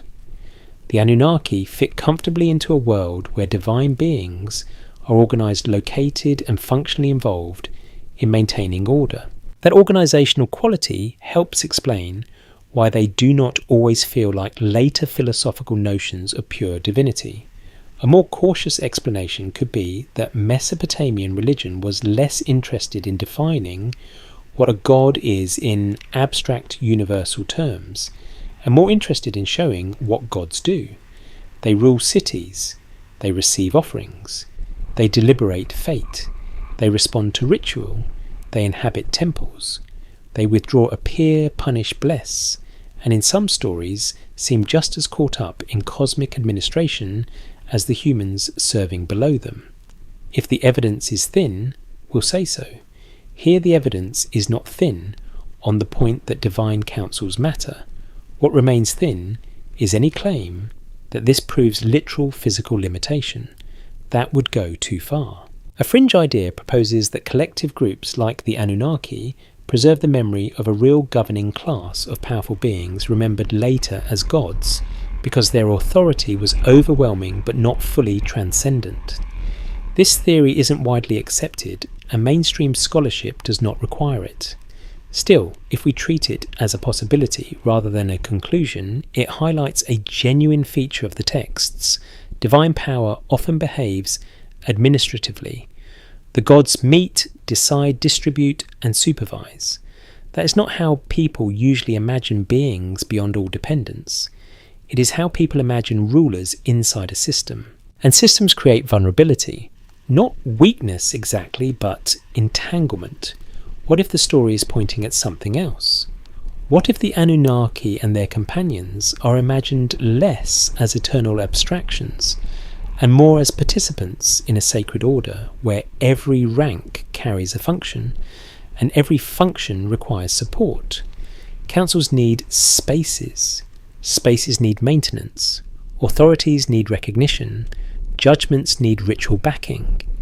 Even the underworld in Mesopotamian imagination is not a vague blur. It is structured, occupied, procedural. The divine world has furniture metaphorically speaking, and perhaps sometimes almost literally. There is also a quiet irony in imagining the highest beings holding court, while humans below grind grain-trimmed lamps and pour offerings to keep the whole arrangement stable. Most historians agree that Mesopotamian religion fused celestial authority with earthly institutions because institutions were the very shape of serious life. One interpretation is that the gods look human in part because political order looked divine and divine order looked political. The boundaries blur in both directions. Kings mirror gods. Gods mirror kings. Temples mirror palaces. Palaces mirror temples. You end up with a cosmos where even holiness arrives with attendance and scheduling. That does not make the Anunnaki ordinary. Far from it. Their power, mystery and distance remain real within the tradition, but it does make them less like unconditioned philosophical absolutes and more like exalted members of a sacred administration. And once you see that the earlier clues line up more neatly, meals chambers, ritual attention, labour relief, flood anxiety and temple care all belong to a universe where the divine operates through forms of order that look startlingly familiar. So you listen now, not to the hush of one room, but to the imagined murmur of a council somewhere beyond sight, where fate is discussed under a heavy sky. One documented anchor is the recurring role of the Anunnaki as a collective divine body within Mesopotamian tradition. One interpretation is that this collective identity makes them resemble a ruling assembly, with duties and constraints rather than beings beyond all structure. And in the cinematic stillness of the night, what if the old stories preserved a subtle but unsettling intuition that the powers above humanity were never imagined as free from burden, altogether only high enough to hold the meeting, while everyone else kept the lamps burning? That murmur of divine assembly fades, and in its place you notice something quieter, stranger, and in many ways more intimate than a council of gods deciding the fate of cities. You notice the body the god is given. Not a natural body exactly. Not flesh in the ordinary sense, but a crafted one. Polished wood, precious metal, fine garments, washed hands, perfumed face, carefully opened eyes. Most historians agree that Mesopotamian cult statues were treated not merely as decorative symbols, but as living focal points of divine presence, once properly consecrated. Archaeology suggests that these statues were installed, clothed, fed, anointed, and handled according to detailed ritual practice. And one interpretation is that the image gave the god a material way to dwell among humans through forms that looked startlingly bodily. What if polished stone and cedar were not just representing heaven, but lending heaven a body for the night? This is where the temple becomes almost uncanny in its tenderness. You are no longer thinking only about a distant deity somewhere above the stars, nor only about an invisible sacred force hovering in abstraction. You are thinking about a statue that must be washed, a statue that is dressed, a statue that receives meals, jewellery, fragrance, music, and ceremonial greetings. What's broadly accepted is that Mesopotamian ritual made a strong distinction between an ordinary crafted object and a cult image after consecration. The evidence we do have points to elaborate rites that transformed the statue into an appropriate vessel for divine presence. It was not merely admired, it was attended. Most historians agree that rituals surrounding divine images in Mesopotamia could include acts that opened the image to sacred life, though our understanding of the details varies across periods and texts. A careful reading might suggest that once the god's statue was ritually activated, the divine presence was not thought to be trapped in the object, but truly available through it. That's a possibility, not a certainty, because ancient theology rarely pauses to give us a neat philosophical manual. Still, the practical consequences are clear enough. If the image is treated as alive in ritual terms, then feeding it, clothing it, and housing it stop looking like mere symbolic gestures, and begin to look like the ordinary obligations of care owed to a present being. And that brings you right back to tonight's central puzzle. If the god receives a body in image form, then the body must be maintained. Garments must be changed. Jewellery must be secured. The face must be cleaned. Fragrance must be refreshed. Food must be brought. The inner chamber must remain worthy. One interpretation is that the cult statue gave shape to divine nearness in ways human communities could actually manage. A more cautious explanation could be that the image served as the ritual point where heaven and city met, and bodily acts of care expressed respect, not biological necessity. That may be the safest ground, but even that safe ground still feels remarkable. Respect here is expressed almost entirely through the language of bodily comfort. Historians still argue whether Mesopotamian worshippers imagined the god as literally inhabiting the statue in a constant sense, temporarily visiting it through ritual, or being represented through a mode of presence more flexible than either modern category suggests. There's no full consensus. Scholars continue to debate the exact status of the image because the ancient evidence shows seriousness without always giving later readers the conceptual labels they want. The mystery isn't in what we know, but in what we can't confirm. Did the god sleep in the image? Did the image stand as an earthly court body for a being otherwise beyond containment? Or was the distinction itself less important to ancient minds than modern ones assume? The bodily care of the occult image also helps explain why temples needed so much routine. If divine presence arrives through a material locus, then matter must be managed carefully. Dust is not just dust anymore. Neglect is not just neglect. A missed washing, a damaged robe, a cold lamp, or an empty offering table all risk becoming failures of hospitality toward the sacred. Most historians agree that ritual precision mattered deeply in Mesopotamian temple service. Archaeology suggests that temple personnel, supplies, and storage systems supported this ongoing precision in very concrete ways. One interpretation is that the statue functioned almost like a ceremonial body through which divine dignity could be preserved among humans. That idea may feel especially striking because it makes divine dependence visible. Let me rephrase that more carefully. It does not necessarily mean the god was weak in itself. It means the mode of divine presence chosen in temple ritual required human participation at every step. The god's body in the sanctuary was cared for by human hands. The god's meals were prepared from human labour. The god's garments were woven by human work. The god's chamber was kept clean by human attention. That raises the possibility that Mesopotamian religion imagined not a detached sacred reality beyond all contact, but a deliberately embodied sacred presence that accepted the vulnerability of nearness. A fringe idea proposes that cult statues preserve memory of actual rulers or powerful beings once maintained through ceremonial body care, later transformed into divine images as direct presence receded into memory. This theory isn't widely accepted, but you can see its emotional logic. The rituals feel so personal, so courtly, so physical, that later imaginations naturally wonder whether they began with somebody more concrete than a purely invisible god. If we treat it as a possibility rather than a conclusion, the theory simply intensifies a mainstream observation.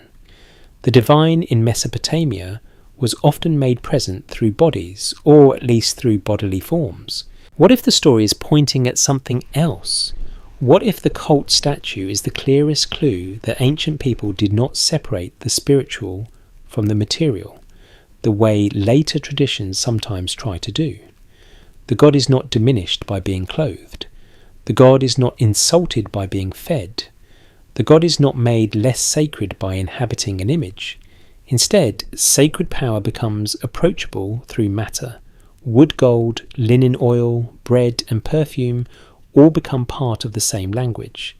Heaven comes near by borrowing the grammar of the body, and that body, though crafted, must still be tended through the rhythm of day and night.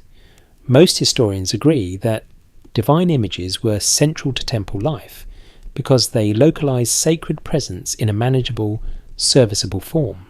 One interpretation is that these images made it possible to imagine gods not only as rulers but as presences requiring ongoing comfort and ceremonial care. In a way, this may be the most revealing thing of all. The old question about whether the gods needed to eat and rest becomes less bizarre once you realise that the gods were given a body through which eating and resting could be enacted. So you stand once more in the inner room, but now the mystery has a face, a robe, a polished surface catching the lamp. One documented anchor is the ritual treatment of Mesopotamian cult statues as living focal points of divine presence. One interpretation is that the image allowed sacred beings to be approached through bodily caremaking, meals, clothing, and rest, part of the logic of worship. And in the cinematic hush of oil light on gold, what if the strangest thing the ancient temple ever did was not simply adore the gods, but patiently lend them a body delicate enough to require human hands before the night was done? The lamp glints on the statue's face, and for a moment the whole temple seems balanced between something entirely ordinary and something almost impossible.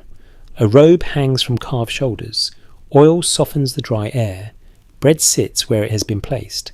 Outside the city settles into its nighttime sounds, dogs, sandals, distant voices, the hush of reed beds beyond the walls. And now, because the image of divine bodily care has grown so vivid, the older and wilder interpretations come naturally creeping back in. Most historians agree that Mesopotamian religion influenced later mythic traditions across the ancient Near East in complicated ways, though not always directly or neatly.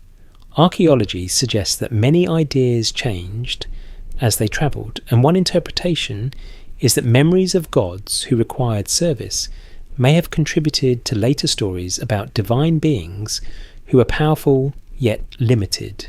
What if some of the oldest unease in these myths comes from imagining holiness itself made strangely small? This is the part where modern people often reach for the loudest theory first. A fringe idea proposes that the Anunnaki and related divine figures were never truly gods in a transcendent sense at all, but fallen diminished or earthbound beings whose needs were later dressed in the language of divinity. This theory isn't widely accepted. We should say that clearly, gently, and without dramatic thunder in the background. The evidence we do have does not require that conclusion. Most historians would not read the text that way. Still, if we treat it as a possibility rather than a conclusion, the idea helps illuminate why Mesopotamian religion continues to fascinate people who feel uneasy with perfectly abstract divinity.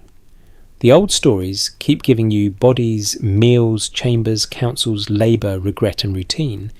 They keep making sacred power look near enough to need management. A careful reading might suggest that later imaginations are responding less to hard evidence than to a genuine emotional tone in the sources. Mesopotamian gods often feel elevated, yes, but not infinitely remote. They can be offended, soothed, burdened, honoured, clothed and appealed to. Their statues can be carried away in war. Their temples can fall silent. Their favour can seem unstable. A more cautious explanation could be that this is simply how ancient polytheistic religion works when it is tightly bound to cities and institutions. Gods are local, relational, and embedded in history. They are not yet being defined by later philosophical language about absolute perfection or total self-sufficiency. That may be the safest ground of all, and it is solid enough to stand on barefoot even if the mud is cold. Still, historians still argue whether the bodily and political realism of Mesopotamian religion should be understood mainly as an early stage in theological development, as a stable religious form in its own right, or as evidence that ancient people imagined divinity through categories fundamentally different from later monotheistic traditions. There's no full consensus because the question itself partly depends on what you mean by a god. Scholars continue to debate how much continuity there is between early Mesopotamian divine imagery and later religious ideas that became more abstract, moralized, or universalized. The mystery isn't in what we know, but in what we can't confirm. Were these gods less divine by later standards, or simply divine in a very different register? That difference is where the phrase fallen beings sometimes sneaks in, though it should be handled with care. A popular rumour claims that ancient myths across cultures preserve distorted memories of once powerful entities reduced to dependence, hunger, conflict, and decline. This theory isn't widely accepted, but it appeals because it turns human-like gods into a kind of clue. If the divine world looks too much like a tired court, perhaps the theory says that is because the beings in question were never meant to be worshipped as ultimate in the first place. If we treat it as a possibility rather than a conclusion, the rumour becomes less a claim about aliens, demons, or lost rulers, and more a reflection of a simple discomfort people often expect gods to be above need. And Mesopotamian religion does not always grant that expectation. Let me rephrase that more carefully. The most responsible conclusion is not that the Anunnaki were secretly fallen super beings in disguise. The most responsible conclusion is that Mesopotamian texts preserve a model of sacred power that is relational, embodied, and bounded by role. Gods can be overwhelming without being absolute. They can be cosmic without being beyond every practical concern. They can rule while still receiving support. One interpretation is that later readers, accustomed to cleaner definitions of divinity, experience this older model as almost scandalously intimate. That is suggestive, not conclusive, but it helps explain the enduring sense that something in these stories does not behave like godhood, as many modern people imagine it. And there is another possibility worth following more gently. What if the old stories are not hinting that the gods were not divine enough, but that human beings in ancient Mesopotamia understood the world itself as more entangled than we do? Power is not pure independence. Authority is not freedom from relationship. Kings need servants. Cities need canals. Temples need bread. Gods need ritual. In such a world, dependence is not embarrassment. It is structure. A more cautious explanation could be that divine need in Mesopotamian religion does not signal weakness so much as participation in the fabric of ordered life. If that is true, then later fringe theories may be reading ancient intimacy as decline when it was never decline at all. Most historians agree that Mesopotamian religion was not primarily obsessed with hidden origins or secret cosmic imposters. It was concerned with stability, reciprocity, kingship, fertility, fate, and survival under difficult conditions.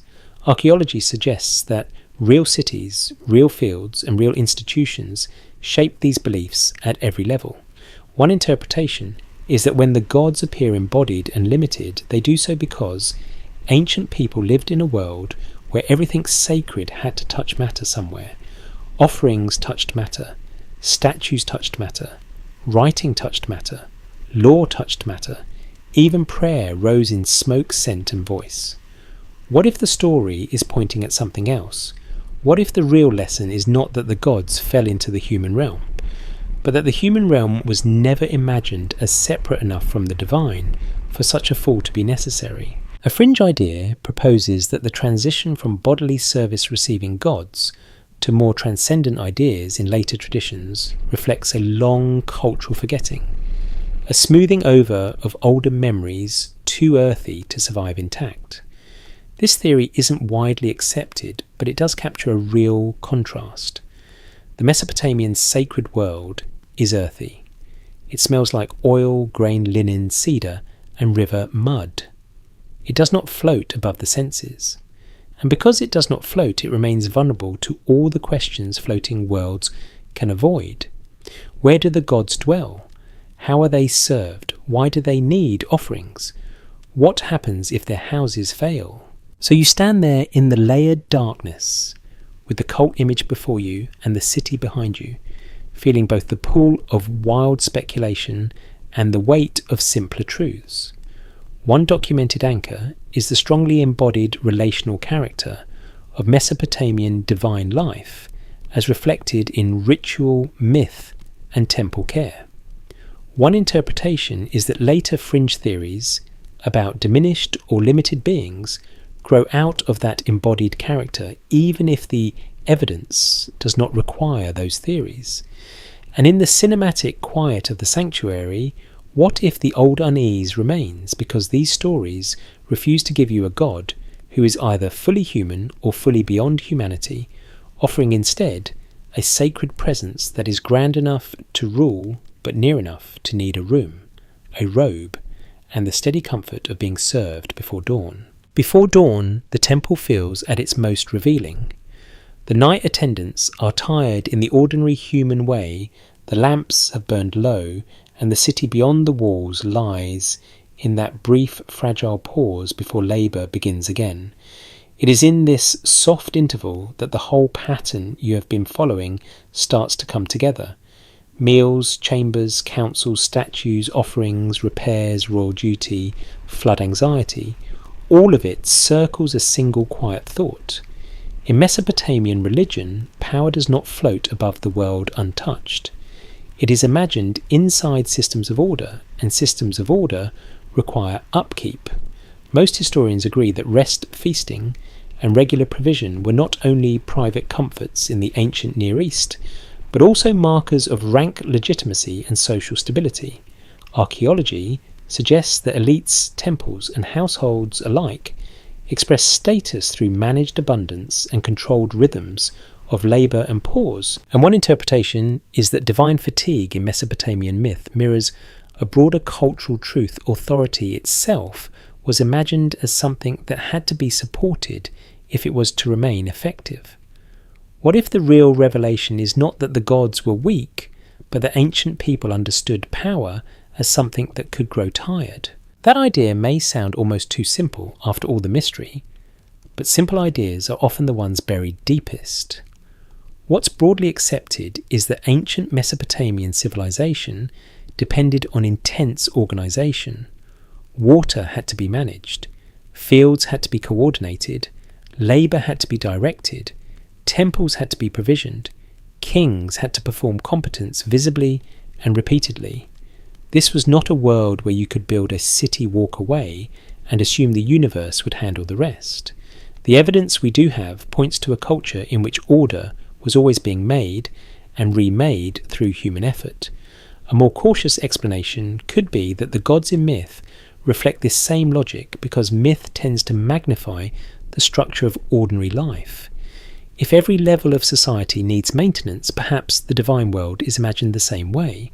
And once you see that, rest stops looking trivial. Rest is not laziness in this world. Rest is the sign that order is holding. A ruler at feast is not merely indulging himself. He is displaying stability, wealth, and successful control over resources. A well-fed household signals functioning provision. A temple with full offering tables signals a healthy bond between city and deity. One interpretation is that divine meals and divine rest are best understood not as embarrassing biological confessions, but as symbols of settled authority. The god rests because the god's house is in order. The god is fed because the city has fulfilled its obligations. The ritual does not expose weakness, so much as confirm that the chain of support is still intact. Yet the older tension remains, and it should. Historians still argue whether Mesopotamian depictions of divine fatigue and satisfaction are primarily social metaphors, or whether they reflect a more immediate theological sense that the gods really did participate in rhythms of depletion and renewal. There's no full consensus. Scholars continue to debate how far these portrayals should be taken beyond literary convention and ritual form. Some parts are documented, some are interpretation, and some are gentle imagination. We'll keep the solid ground separate from the mist. Still, even the safest reading allows something striking. Mesopotamian religion does not seem especially interested in protecting divine beings from the appearance of need. It gives them needs and then builds civilization around meeting them. That is where the comparison with kings becomes especially useful. Most historians agree that royal ideology in Mesopotamia linked the ruler's legitimacy to his ability to maintain order, provide abundance, and preserve sacred institutions. A careful reading might suggest that the gods and kings mirror one another not only in power, but in dependence. Kings rule, but they rely on officials, labourers, food systems, and ceremony. Gods rule, but they too receive service, housing offerings, and praise. That's a possibility, not a certainty though. The parallels are difficult to ignore. In both cases, authority looks less like isolated self-sufficiency and more like the top point of a living pyramid that can only stand if every lower layer holds. There is also a more human truth inside this. If you live in a world where exhaustion is normal, where every harvest depends on effort, where canals clog storms arrive and buildings decay, then perhaps imagining perfectly untiring power would feel less believable than imagining glorious power that still requires rhythms of replenishment. What if the story is pointing at something else? What if ancient people trusted gods more, not less, when those gods resembled the logic of life they already knew? A god who receives food withdraws to rest and responds to care may feel more present than a god beyond all relation. Presence in Mesopotamia may matter more than philosophical perfection. A fringe idea proposes that the recurring image of service-dependent gods preserves the memory of a real ruling class whose power was immense but physically bounded, and that later generations gradually transformed this memory into religion. This theory isn't widely accepted, but it persists because the old texts are unusually comfortable joining majesty with maintenance. If we treat it as a possibility rather than a conclusion, the theory becomes less a claim to solve the mystery and more a symptom of it. People sense that Mesopotamian gods do not behave like untouched absolutes, and they go hunting for an explanation dramatic enough to match the feeling. Sometimes the simpler explanation is already enough. The gods reflect a civilization where the highest realities were imagined through hierarchy, labour and care. Let me rephrase that more carefully. The most responsible conclusion is not that the Anunnaki were merely needy rulers pretending to be divine.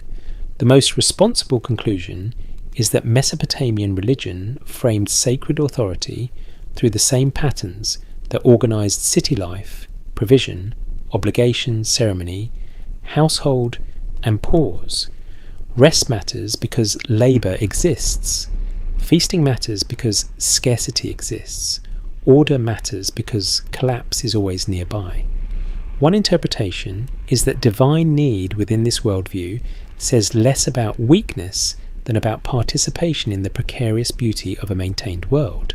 And that precarious beauty is everywhere as dawn approaches. Someone sweeps a threshold. Someone checks a vessel. Someone rekindles a lamp that never should have gone out. Outside, the first workers stir the first animal shift. The first sounds of waking life begin to ripple along the streets. The temple will return to its daily rhythm soon enough. Offerings will be prepared. Words will be spoken. Garments adjusted. Records kept. The sacred household will wake with the city, because in a sense it never slept entirely. It only rested under watch. One documented anchor is the central role of provision rhythm and supported authority in Mesopotamian civilization. One interpretation is that divine fatigue and rest in myth reflects a broader ancient understanding that power remains effective only when properly sustained.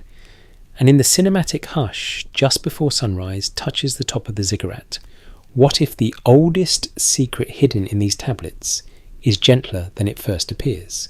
Not that the gods were exposed as frauds by their hunger and sleep, but that ancient people imagined even heaven through the tender practical truth that everything worthy of endurance must somehow be cared for.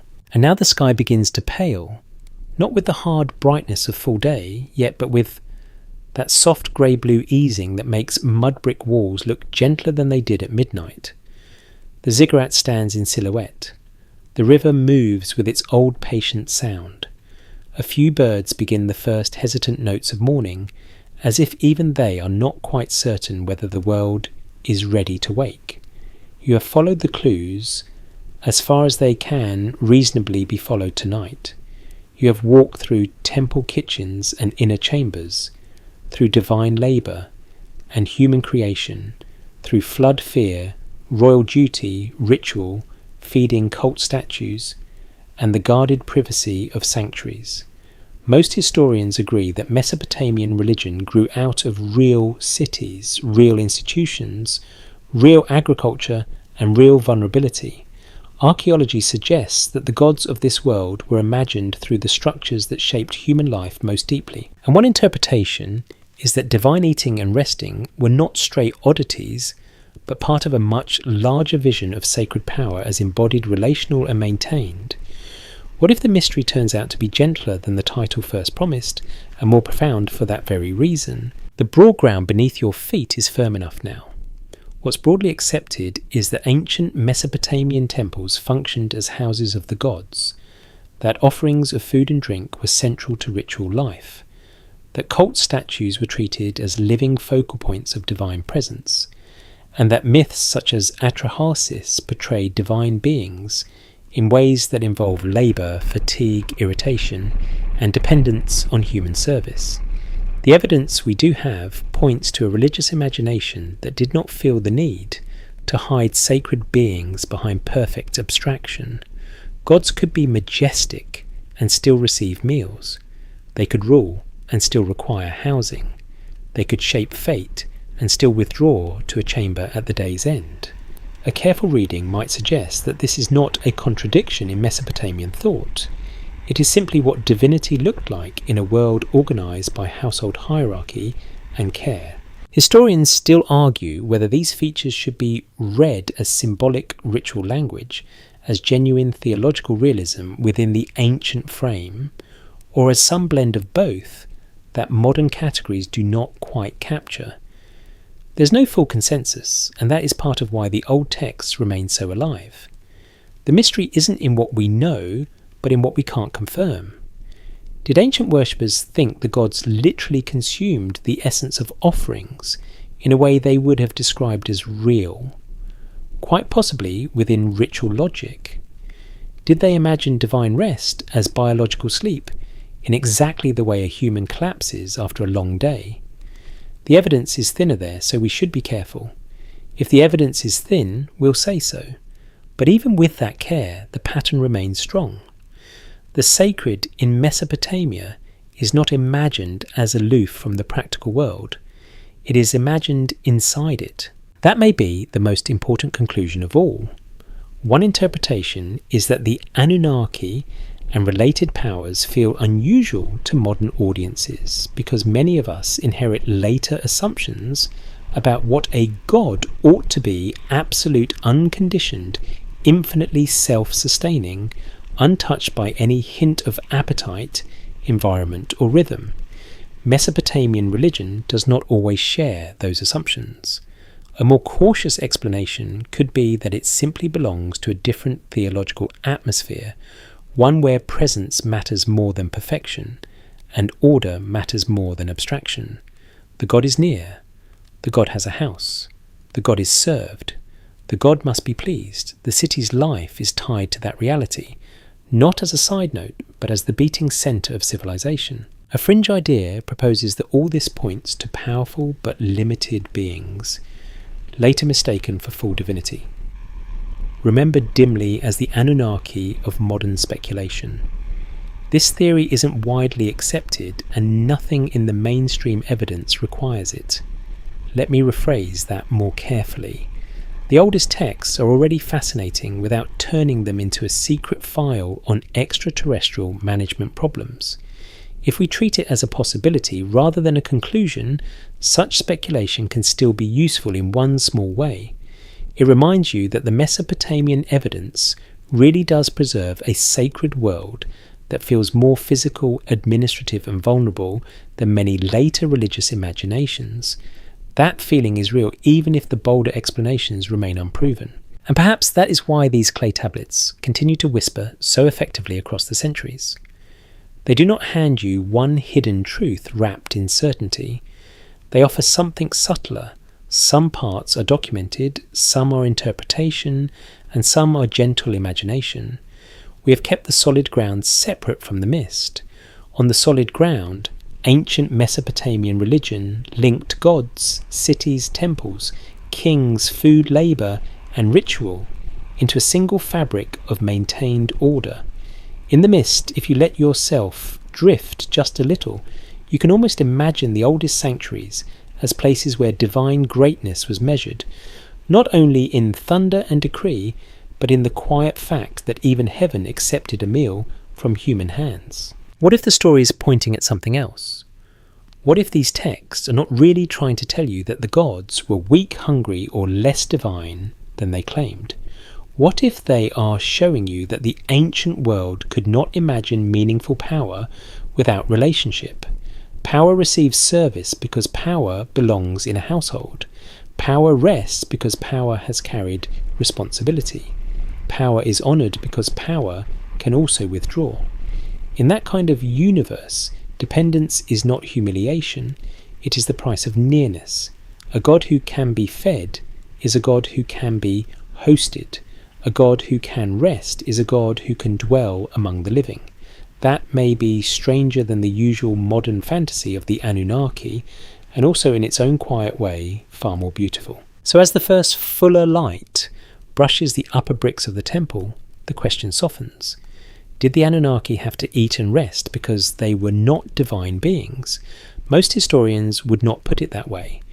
What's broadly accepted is that Mesopotamian divine beings were fully gods within their own tradition, even while being portrayed with very human-like needs and routines. One interpretation is that those routines reveal a sacred world imagined through the daily logic of labour, hospitality, and provision. And in the cinematic stillness of dawn, what if the real answer is this? The old stories do not diminish the gods by giving them meals and chambers. They make them present enough to matter. Now the pace can slow. The lamps are nearly done, and the first daylight is gentle on the walls. You do not have to solve the last mystery. You only have to sit beside it for a little while longer. Let the tablets remain clay in your hands, cool and slightly rough, their signs pressed by someone long gone, who also lived in a world of dawns and duties, and the soft relief of rest after labour. Let the temple remain quiet behind its doorway. Let the god remain in the inner room, neither fully explained nor fully hidden, served by bread and beer and song, attended by careful hands belonging to a universe where care is one of the oldest sacred acts. The river keeps moving, the reeds stir. Somewhere a baker is already awake, and somewhere else a priest is preparing the first small duties of morning with the same patience as the priest before him, and the priest before that, back through the stacked centuries.